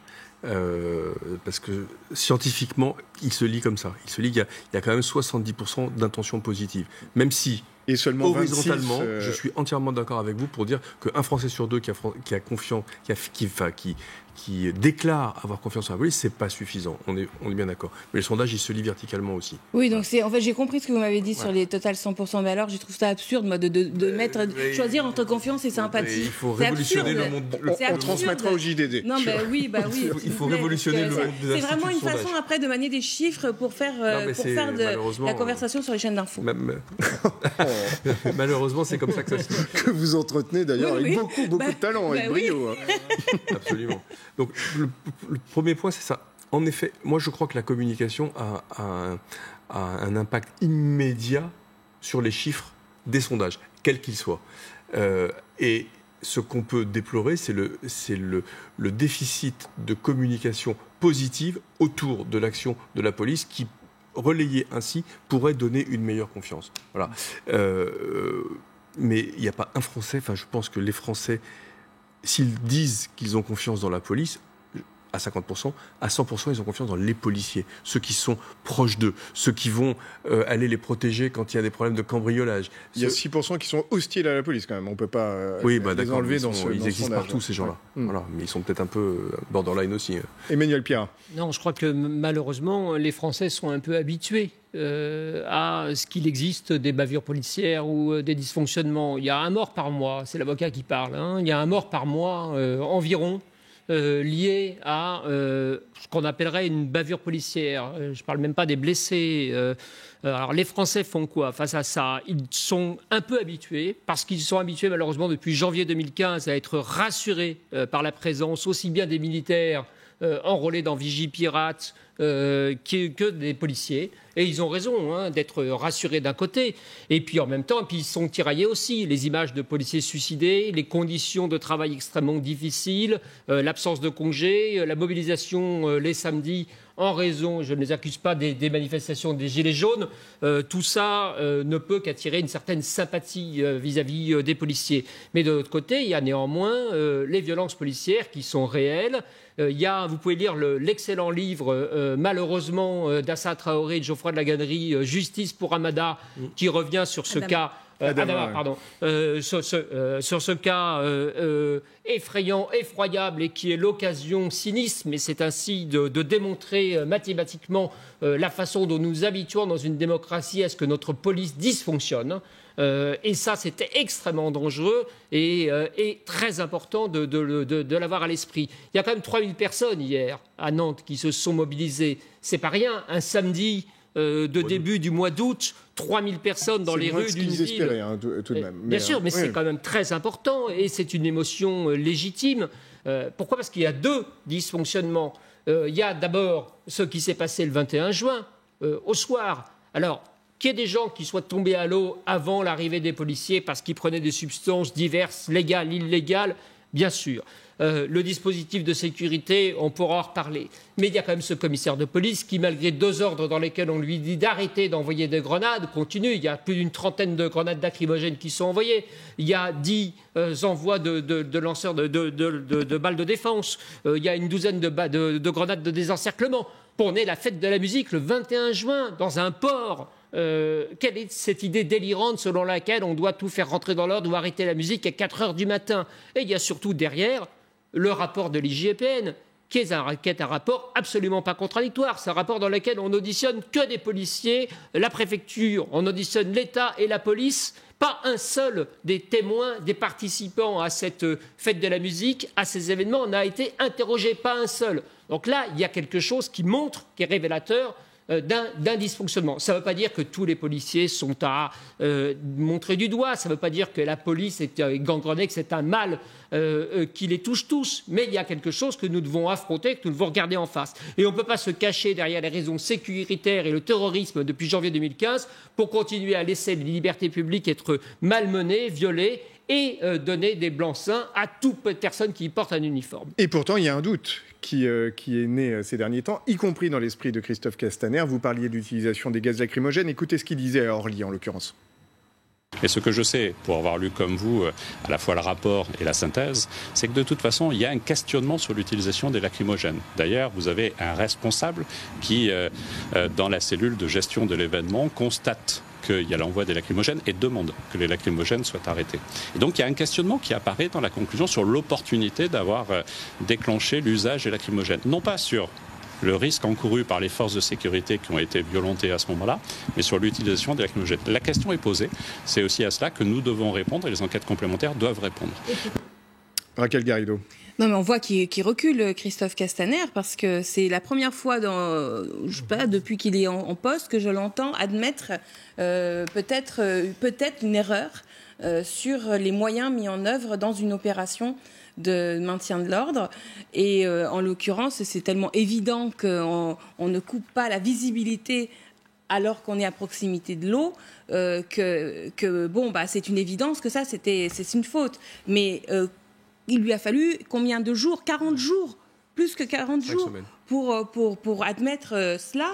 On est bien dans une recul, dans un contexte de défense, de couverture totale de ce qui s'est passé, et aussi de renvoi. Et moi, c'est ça qui me gêne beaucoup de la part de Christophe Castaner, c'est toujours de renvoyer finalement la responsabilité aux acteurs eux-mêmes, c'est-à-dire aux policiers eux-mêmes, aux gendarmes eux-mêmes.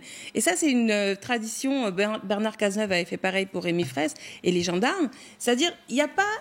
le politique, en haut de la hiérarchie, de la chaîne de commandement, n'assume pas la responsabilité. Alors évidemment, tout le monde sait que Christophe Castaner, c'est pas lui qui a dit il faut que la musique s'arrête à 4 heures, etc. Tout le monde le sait. Et envoyer des grenades lacrymogènes. Voilà. Ouais. Mais cela dit, il y a quand même une chaîne de commandement, et puis il y a une doctrine, et c'est ça qui, je crois, est le plus important à soumettre à la délibération. Il y a une doctrine de maintien de l'œuvre qui a évolué. Aujourd'hui, vous entendez beaucoup chez les policiers, et Jean-Michel Fauvergue, désormais député En Marche, qui a été patron du RAID, c'en est fait l'avocat le plus fort quand il dit il faut oublier Malik Oussekine. C'est une doctrine qui consiste à dire à partir du moment où on se prend des canettes ou des projectiles, faut répondre. Voilà, il y en a marre de se prendre des coups. Et donc il y a une espèce de voyouisation de la police, dans le sens où ils sont plus là pour garder leur sang-froid, leur maintien, le calme, et justement être pas dans la vengeance et laisser la justice, à des tribunaux, etc. Mais cette idée selon laquelle les policiers doivent pouvoir, dans l'affrontement, répondre par le contact, au contact préalable. Et c'est ça qui a été la justification de l'envoi de toutes ces armes LBD, des encerclements, lacrymo, etc. Parce qu'il n'y a pas que la lacrymo. Castaner, il va être obligé de reculer sur toute la ligne. Parce que se recevoir des grenades de désencerclement, ça fait mal, ça fait peur. Il y a des pétards très forts, ça fait peur. Et quand, évidemment, on fuit et il y a des risques de tomber à l'eau. Alors, juste, il recule en tout cas dans les sondages, ça c'est une évidence. Vous allez voir l'évolution de sa cote de popularité à Christophe Castaner, et c'est assez intéressant d'ailleurs parce que au moment de la crise des Gilets jaunes, elle est à un étiage à peu près normal, et en effet, depuis le mois de juin-juillet, ce qui correspond à cette affaire Steve Canisso, et là il y a, on le voit très bien, une baisse vertigineuse. Et il paye. Il paye cash. Il y a une crise d'image. C'est ce que je vous disais il y a 5 minutes. Il a créé lui-même les conditions de la crise. Dans un contexte... En ne parlant pas, notamment. En ne parlant pas dans un temps de relatif calme médiatique. Les crises, on le disait tout à l'heure, arrivent en temps faible. Le mois de juillet est propice aux crises. L'année dernière, l'affaire Benalla, etc. Mais pas que en politique. François de Rugy cette année. François de Rugy cette année. Et je peux vous parler de l'affaire Lactalis à Noël. C'est toujours les mêmes registres. Quand il y a un temps faible, les crises surgissent parce qu'on peut en parler, on peut en discuter et surtout on peut commenter. C'est notre écosystème et il faut l'assumer. Et ne pas prendre ça en compte alors qu'il y a un mort, c'est extrêmement grave d'un point de vue de sa crédibilité et donc de sa communication. William T, pour donner le change à Raquel Garrido, et puis on passera à un autre thème. Moi, je pense que Christophe Castaner réussit l'exploit de perdre sur les deux tableaux. Il perd la confiance des policiers parce qu'il les défend pas, et il perd la confiance des Français parce il est remis en question au sein de la police. Effectivement, il y a beaucoup de témoignages. Sur les deux tableaux, et en fait, il a réussi un exploit qui est inespéré. C'est parce que depuis 2002, à chaque fois que quelqu'un est ministre de l'Intérieur, il devient présidentiable en puissance les fois suivantes. Nicolas Sarkozy, Bernard Cazeneuve, Manuel Valls. Et lui, il réussit l'exploit, c'est inespéré, de tuer l'institution. de tuer 15 ans de boulot à la tête de Place Beauvau, de réconforter l'institution, de redonner des moyens aux policiers, alors qu'on avait une tendance lourde qui s'instituait depuis les attentats. Depuis les attentats, on était parti sur les moyens de donner plus de moyens d'ordre. Comme vous le soulignez, le fait de changer de doctrine pour... moi, je pense justement sur ce que vous avez dit. Quand des policiers se font attaquer de jets de cailloux, projectiles, etc., c'est toute l'institution, c'est la République qui est attaquée. Il est normal que les policiers répondent et rentrent dedans. Après, c'est eux-mêmes qui doivent arbitrer de façon déconcentrée, c'est de prendre leur propre choix. Mais il est normal que les policiers répondent parce que depuis plusieurs années, on vit une véritable défiance à l'égard des institutions, mais pas seulement au niveau de la confiance, mais également de la question du respect et de l'ordre. Mais justement, le respect de l'ordre, c'est le respect aussi des procédures pénales et de la justice. Oui. Et c'est pas la loi du talion qui s'applique aux forces de l'ordre, parce que sinon, il y aura des morts dans la police. Écoutez-moi bien, là, je vous arrête tout de suite, et c'est pas mon confrère Emmanuel qui va me contredire sur ce point, je crois. Si vraiment vous envoyez la bataille rangée de belligérants, il y aura des morts de part et d'autre. On en a déjà côté civil, vous en aurez côté de la police. Et qui est la personne qui, là-dedans, dit « mettons un peu de civilisation, mettons un peu de règles ». Voilà. La personne qui n'est pas dépositaire de l'autorité, quand elle commet des actes répréhensibles, il y a de la justice pour ça. Il y a des tribunaux. Il n'y a pas la loi du talion. Voilà, on n'est pas des bêtes. En quelques mots pour conclure. De ne pas donner des moyens à la justice pour organiser la paix sociale et la concorde, et du coup dire aux policiers, vengez-vous vous-même, c'est mortifère. Et ça va au final se retourner contre les policiers. Si vous en connaissez et dialoguez avec leurs syndicats, dites-leur ça, parce qu'ils pensent se défendre aujourd'hui en réclamant le droit de taper du gilet jaune. On va laisser William T répondre et on demandera son avis à Emmanuel Pierrat. Les policiers sont sous pression, ils travaillent beaucoup. On voit bien que dans les différents concours de la police, les CRS sont pas la profession qui est destinée. Il y a très peu de gens qui veulent devenir CRS. C'est une profession de plus en plus compliquée. Ils font face à une pression qui est énorme depuis 2015. Et une charge de travail. Et que les policiers sont là pour maintenir l'ordre. Quand je prends par exemple différentes places à Paris qui sont régulièrement évoquées, place Porte de la Chapelle et toutes les places voisinantes, les policiers ne peuvent plus y aller. Ils n'arrivent plus à maintenir l'ordre sur place, c'est parce qu'ils ne sont pas respectés. Et puis quand quelqu'un vient voir et vous êtes un trafiquant ou autre délinquant associé va voir un police, donc là je suis d'accord avec vous, il faut donner des moyens à la justice, mais il sait très bien qu'il va être relâché à la fin de la soirée. Il le sait très bien et c'est pour ça que les policiers sont à bout. Alors on part sur un autre débat. Là. Non mais là, au moins ça permettra aux policiers d'instaurer une forme d'autorité. Comme dirait Macron. Moi j'habite à Bagnolet, c'est le plus grand four de l'Île-de-France pratiquement. Il n'y a pas un seul flic qui rentre là-dedans, pas parce qu'ils n'arrivent pas à y entrer, parce qu'ils arrivent à y rentrer. Les habitants sont très pacifiques. Même les choufs sont pacifiques, même les caïds sont pacifiques, parce que justement leur marché est ultra protégé. Il n'y a aucune espèce d'ambition et de politique pénale de déplacement du four, parce qu'en matière de lutte contre le trafic, aujourd'hui en France, on n'est pas vraiment dans la lutte, sinon on légaliserait. Mais au moins déplacer de temps en temps. Ça fait 10 ans que nous, on a à Bagnolet le marché. Tout le monde s'en fout. Le commissariat de Bagnolet n'existe plus, il est fermé. Il n'y a plus d'OPJ dedans. On ne peut plus porter plainte pour ne serait-ce qu'un vol de carte bleue. C'est une espèce de petit commissariat ouvert de 9h à 17h. Et je me demande même ça ne sert à rien, en fait. Et après ça, on dit aux Bleus, vous allez avoir le droit d'aller vous taper du punk à chien, d'aller vous taper du gilet jaune, d'aller vous taper du black bloc. Mais enfin, fermons ce débat avec Emmanuel Pierrat. Qui est mort? Zineb Redouane, Steve Canisso. Voilà, ils ont fait quoi que ce soit dans la vie. Steve Canisso, on attend les conclusions de l'enquête. Emmanuel Pierrat, pour conclure.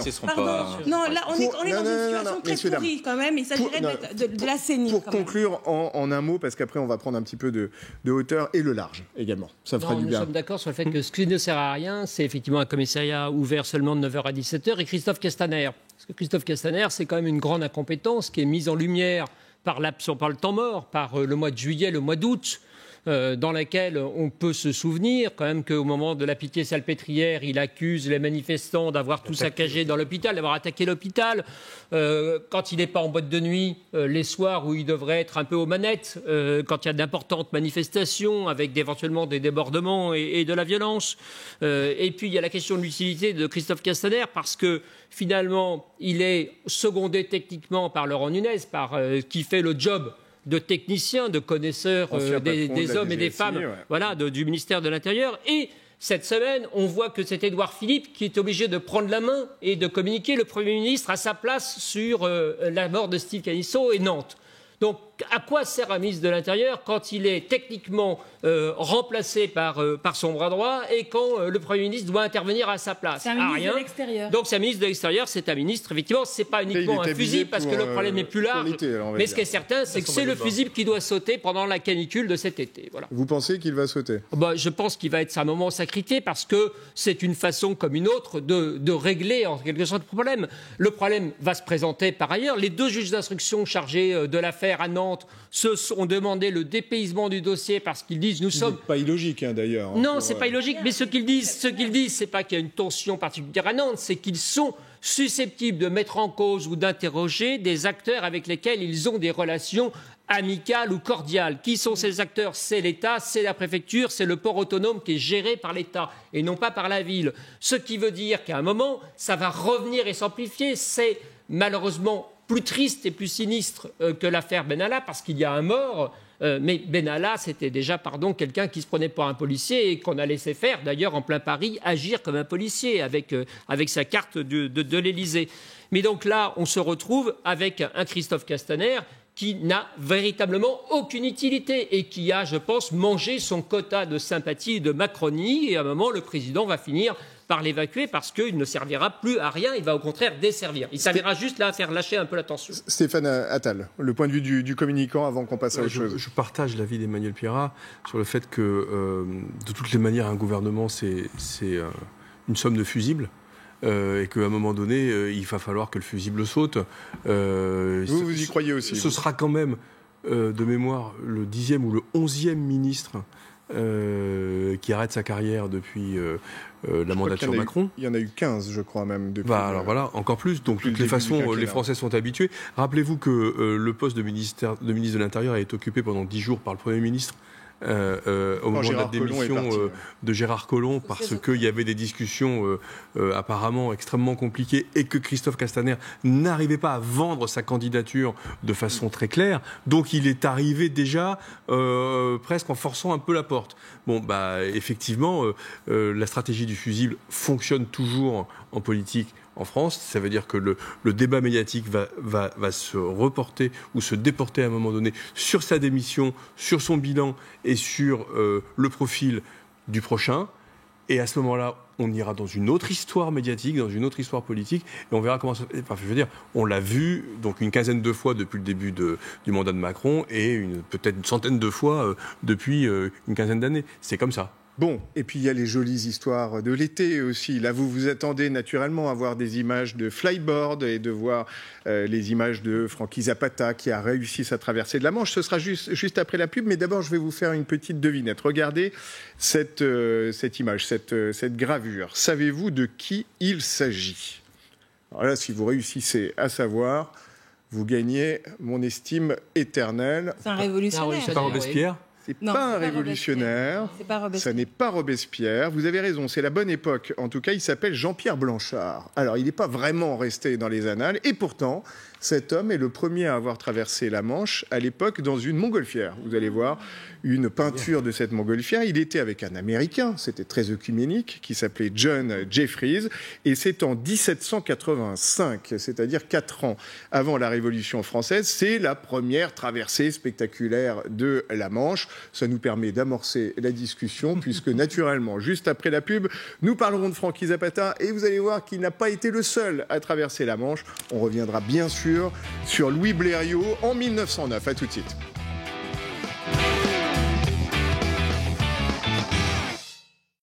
Votre programme.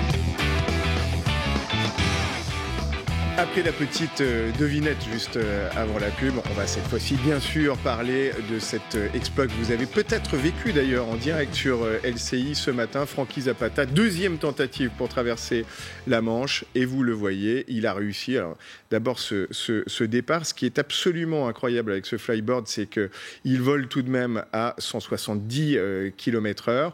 Il a donc fait les 35 km en très peu de temps. Il est arrivé avec les jambes en feu, hein, c'est lui qui le disait, parce qu'on imagine le côté physique de cette traversée. Et vous allez voir qu'il se pose comme qui rigole de l'autre côté. C'est le premier homme à traverser en flyboard. Il a vaincu la Manche. Et il y a eu, évidemment, on va d'abord voir le moment où il se pose, parce que il est d'une agilité qui avait déjà, je crois, surpris la France entière au moment du défilé du 14 juillet, lorsque il a survolé les Champs-Élysées. Vous le voyez arriver, évidemment très heureux, avec un membre de son équipe. Il reste un petit peu en vol stationnaire et puis il va se poser sur cette petite plateforme en plexiglas et naturellement, juste après, il va laisser éclater sa joie, notamment lorsqu'il a son fils au téléphone. Oui, chérie, c'est moi, je t'aime. Je t'aime, chérie. Tu es le meilleur, papa. Je t'aime, chérie. Tu es le meilleur, papa. Merci, mon amour, merci. Je croyais en toi, je suis arrivé. Merci. Bon, je rentre, on part en vacances. Hein. Oui, chérie, félicitations, mon amour. Merci, pas, merci. Ah, putain. Merci, mon amour. Champion du monde, chérie. Champion. Merci, pas. Ah, c'est bon. Putain, je suis content. Ça vous fait sourire? Ça m'émeut. Mais ça m'émeut. Je trouve ça... Moi, je trouve ça... que les gens donnent un sens à leur vie, la quête. Cette idée de la quête, comme la chanson de Jacques Brel. Une quête solitaire, où il a dû entendre sur tous les tons combien de fois qu'il c'était un utopiste, que c'était impossible. Et comme en fait, il est audacieux, il a osé. J'imagine que c'est autant d'heures, de soirées, de week-ends qu'il n'a pas passé avec ses enfants, avec sa famille. C'est ça que... Peut-être que je me fais un film, mais c'est aussi... je suis une maman très occupée aussi. Et cette histoire d'être absent, on le paye. Et je sens cette émotion-là de dire, c'est pas pour rien. Et quand son fils lui dit, t'es le meilleur, on se dit... je vous ai un petit peu abandonné, mais c'était pas pour rien. Moi, je trouve ça, mais je trouve ça assez émouvant. Ils ne savaient pas que c'était impossible, alors ils l'ont fait, comme disait Mark Twain. Ça vous a ému aussi. On parlera après de la dimension un peu plus commerciale qu'il y a derrière tout ça. Moi, je voudrais juste dire à Raquel que je trouve ça effectivement un peu émouvant, mais un peu impudique aussi. Et que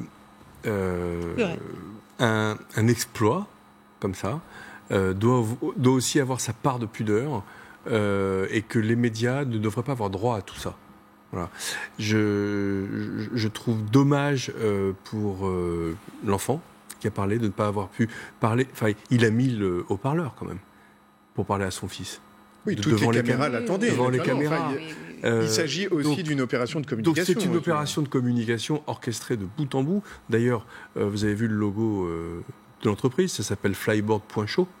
Et pour ceux qui n'avaient pas remarqué, vous venez de le rappeler, donc c'est bien. Voilà. L'opération marche. Ah mais je suis dans cet écosystème. Vous êtes actionnaire. Je la suis parfaitement. Pas du tout. Je le regrette peut-être d'ailleurs. Vous allez le regretter.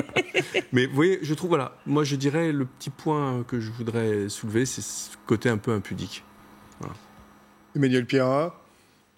Oui, je vais avouer que ça me laisse relativement indifférent, vous me pardonnerez. Alors on ne va pas en parler longtemps. Oui, non, il y a un exploit physique évident, il n'y a pas que la machine, c'est un exploit sportif, il est très entraîné, je pense que c'est très difficile. Au-delà de ça, il y a la vraie question, c'est les retombées économiques ou l'utilité de ce procédé. Il y a quand même un bilan carbone, moi, qui me laisse très songeur, ça brûle 3 litres d'essence par minute, je ne sais plus, c'est plus qu'un avion. Oui, il a été obligé de se ravitailler donc ça ne me semble pas très futuriste dans le bon sens du terme, pas très écolo. Enfin, on peut se faire plaisir pour une traversée de la Manche. C'est un prototype pour l'instant. On verra les projections sur mais ensuite, il ne faut pas se tromper. Je ne pense pas que ça soit un drone de loisir ou une chose qui puisse être... et ça reste... anecdotique. Voilà, comment vous dire ça? C'est des images sympathiques pour le week-end, mais très anecdotiques. Plus, William T. On va parler de choses moins anecdotiques. Je pense que la différence, c'est pas anecdotique, ça révèle le paradoxe des Français. C'est qu'il faut à la fois s'intéresser aux choses très quotidiennes, comme les questions d'emploi, de logement, etc.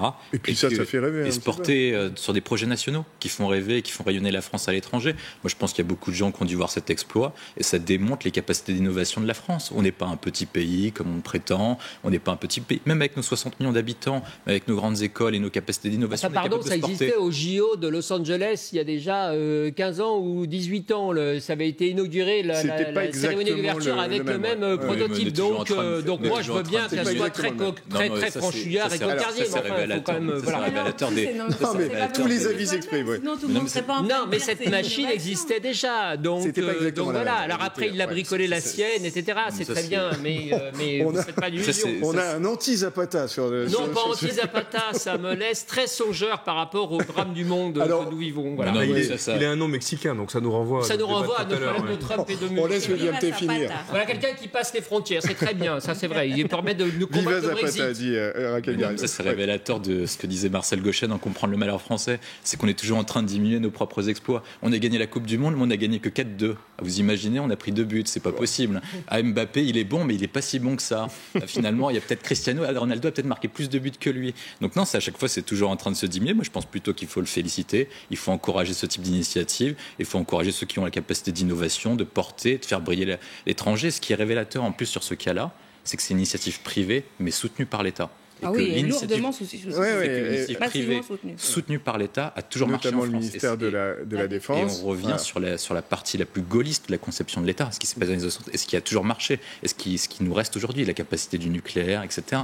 Donc il faut encourager ce type d'initiative. Moi, je suis d'accord avec vous. Je rajouterais juste une petite nuance, c'est que j'ai lu qu'une des raisons pour lesquelles le ministère de la Défense avait subventionné massivement, c'était que cet outil était considéré prospectivement comme pouvant servir dans des lieux des opérations urbaines. De combat, bien sûr. Donc j'espère juste que ce sera vraiment contre des belligérants en dehors de la France et jamais contre nous-mêmes, parce que...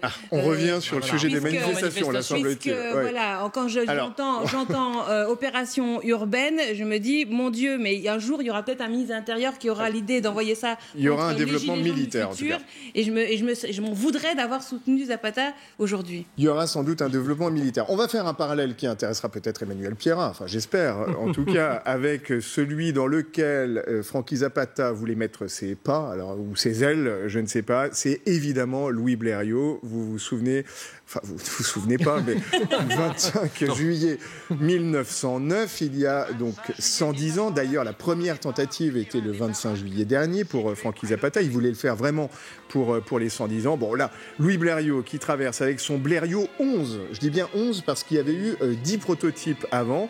Il réussit à franchir la Manche. Il se pose, ça devient évidemment non seulement un héros national, mais une gloire internationale. On ne parle que de Louis Blériot.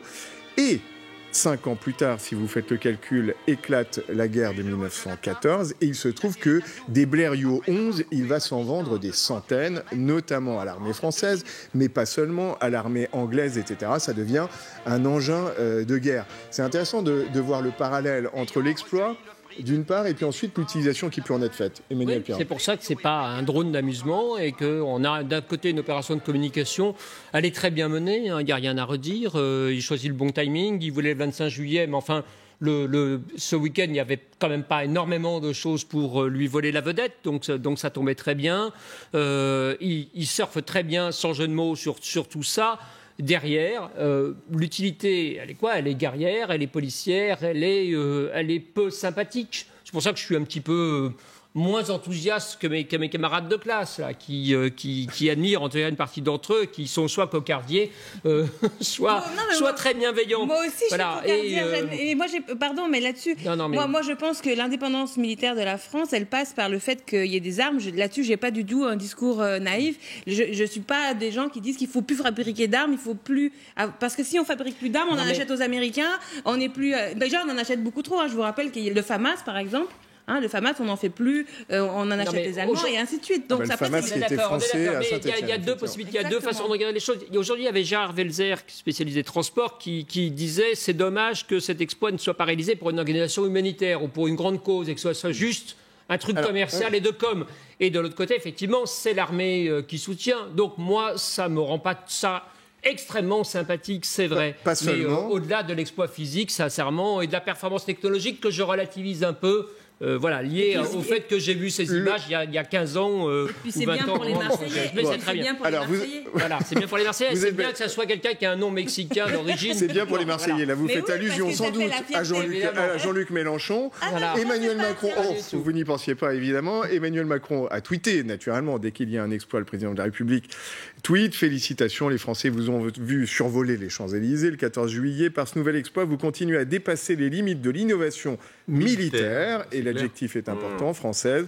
Vous êtes une fierté, une inspiration pour toutes et pour tous. Alors, vous allez l'entendre, Francky Zapata, il n'a pas comme vocation simplement à développer ce flyboard. Lui, il veut aller plus loin aussi avec son entreprise. On l'écoute au micro d'LCI ce matin. Le prochain défi, c'est notre focus sur notre voiture volante. On veut en gros être la première société dans le monde à offrir des vols commerciaux avec des voitures volantes. Donc ça va être pour très très très bientôt.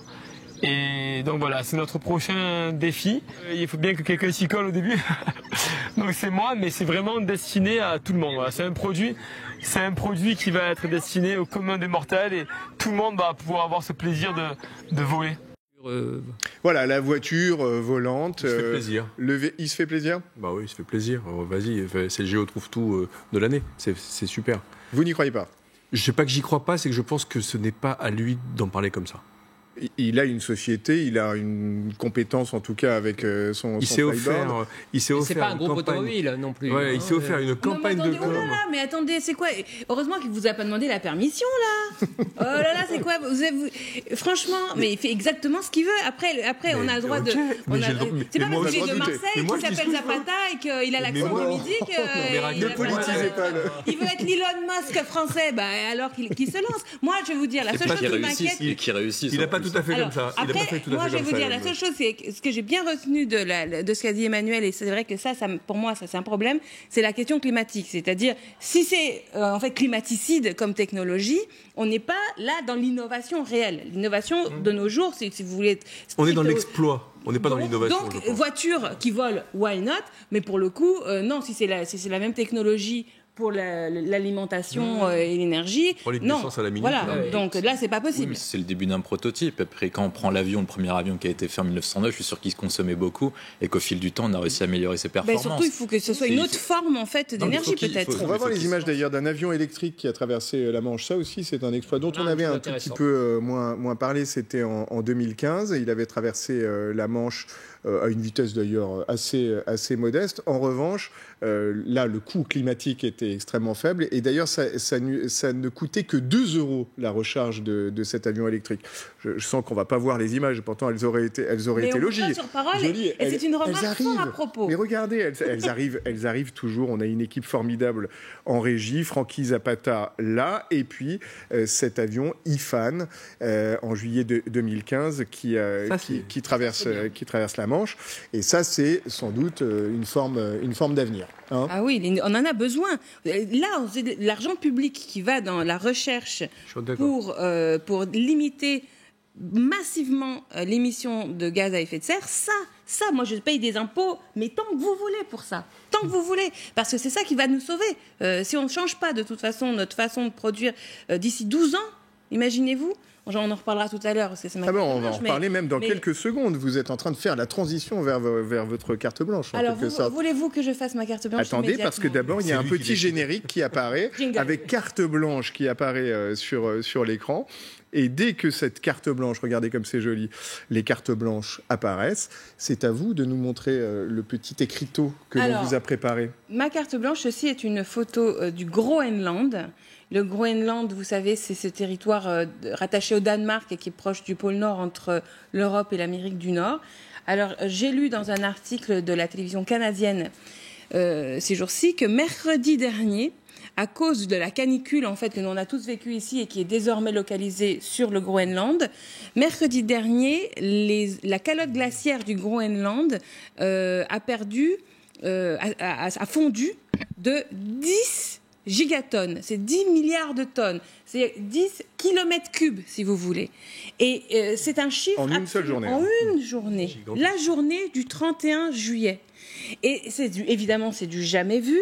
Ça monte du coup à 197 milliards de tonnes de glace fondue sur le mois de juillet, ce qui provoque juste en un mois une montée des eaux de 1,5 millimètre de la montée des niveaux de l'océan sur la planète. C'est important. C'est extrêmement grave. C'est-à-dire que là, vraiment, et c'est ça que j'ai beaucoup reproché au gouvernement pendant les canicules que nous avons vécues, c'est que ça manquait de pédagogie, c'est-à-dire ça manquait de compréhension de pourquoi on était en canicule. Parce que des canicules, il y en a toujours eu.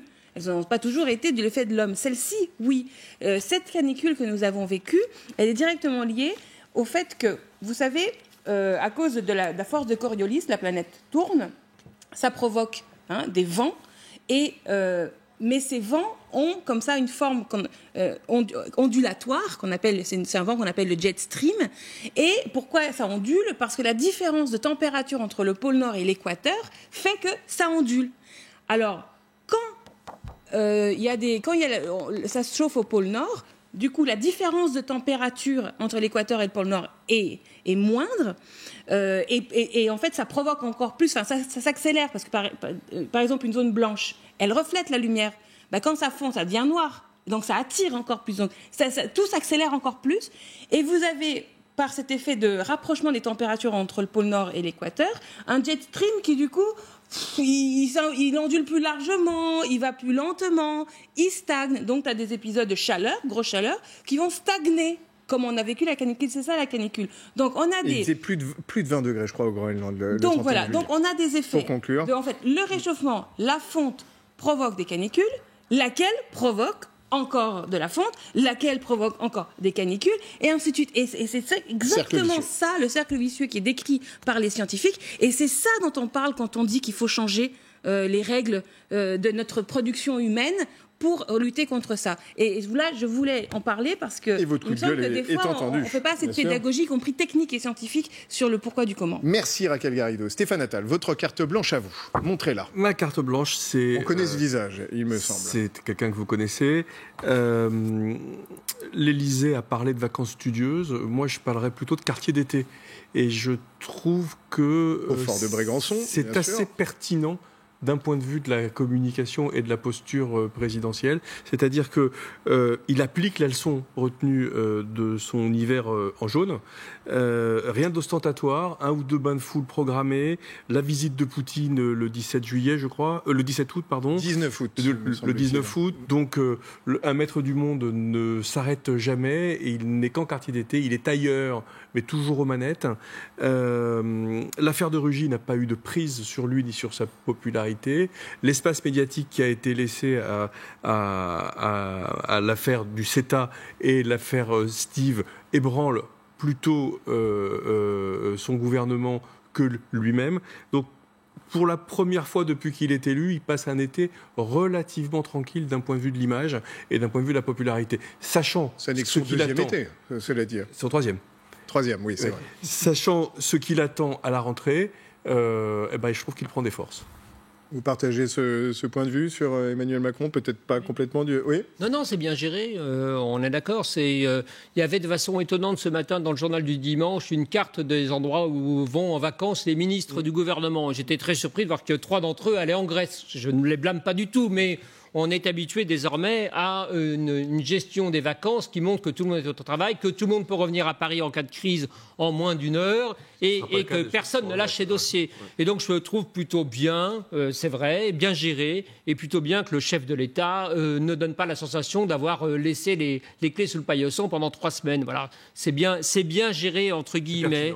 Et voilà. Et si Castaner saute, ça lui permettra encore une fois d'avoir un fusible pour voilà. On revient sur pour avoir des vacances quasiment parfaites. On revient sur cette prédiction que vous aurez faite aujourd'hui sur le plateau. William, votre carte blanche. Alors moi j'ai choisi la journée du 4 août 1789. On revient à l'histoire, vous nous faites plaisir. Nous fêtons le 4 août. Le 230e anniversaire de l'abolition des privilèges. Et moi je voulais poser le constat sur le parallèle entre la situation actuelle et la situation de 1789. En 1789, Louis XVI faisait face au Parlement qui était institution judiciaire, des finances publiques qui étaient exécrables et une population sur laquelle portait tout le poids fiscal du financement de l'État. En 2019, Emmanuel Macron fait face aux Gilets jaunes, en parallèle avec le tiers-État. Il fait face aux juges qui limitent son action en interne et à l'Union européenne qui limite son action en externe, avec des finances publiques exécrables. Et les historiens hurleraient peut-être en vous entendant, non? Parce que comparaison n'est pas raison, là, en l'occurrence, à autant de distance. J'ai mes mêmes comparaisons, et moi je pense que comme Emmanuel Macron a refusé de se dégager des marges de manœuvre, que ce soit sur le plan interne ou sur le plan de l'Union européenne, il a abandonné l'idée d'Europe puissance ou de France puissance, et que dans ce cas, c'est à l'opposition de le faire. Moi, j'espère qu'il faut une opposition de gauche qui est en train de se reconstruire. Je ne sais pas sous quelle forme, mais j'espère qu'elle se reconstruira. Mais dans notre cas, et surtout pour le mien, j'espère que l'opposition de droite se reconstruira avec les Républicains en posant 2 diagnostics.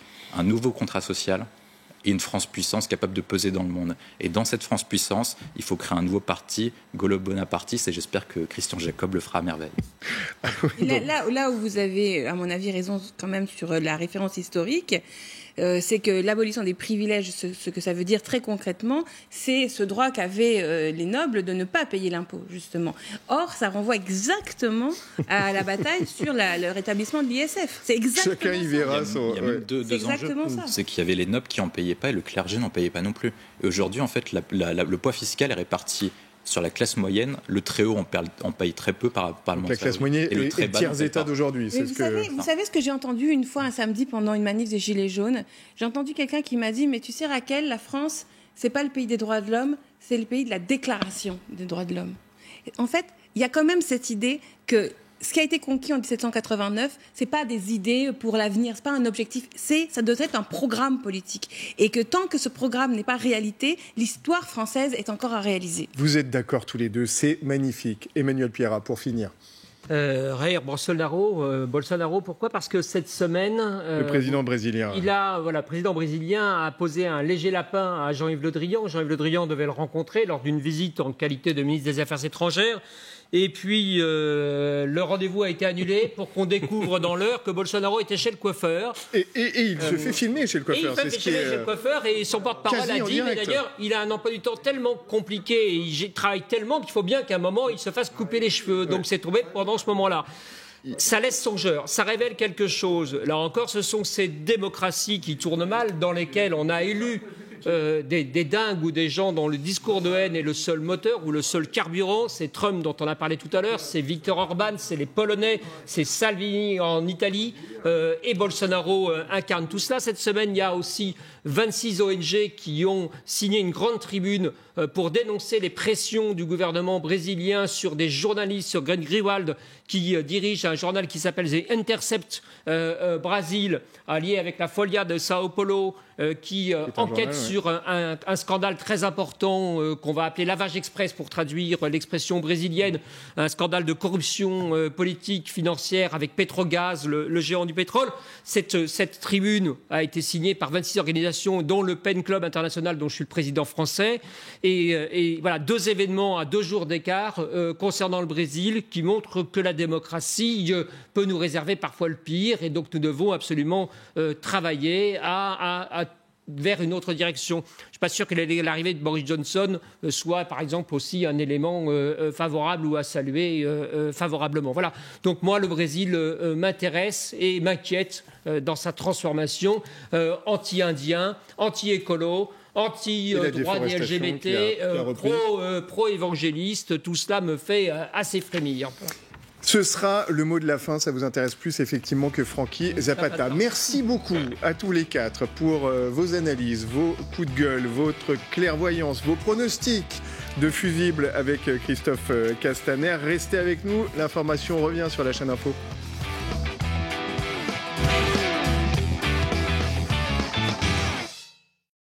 C'était votre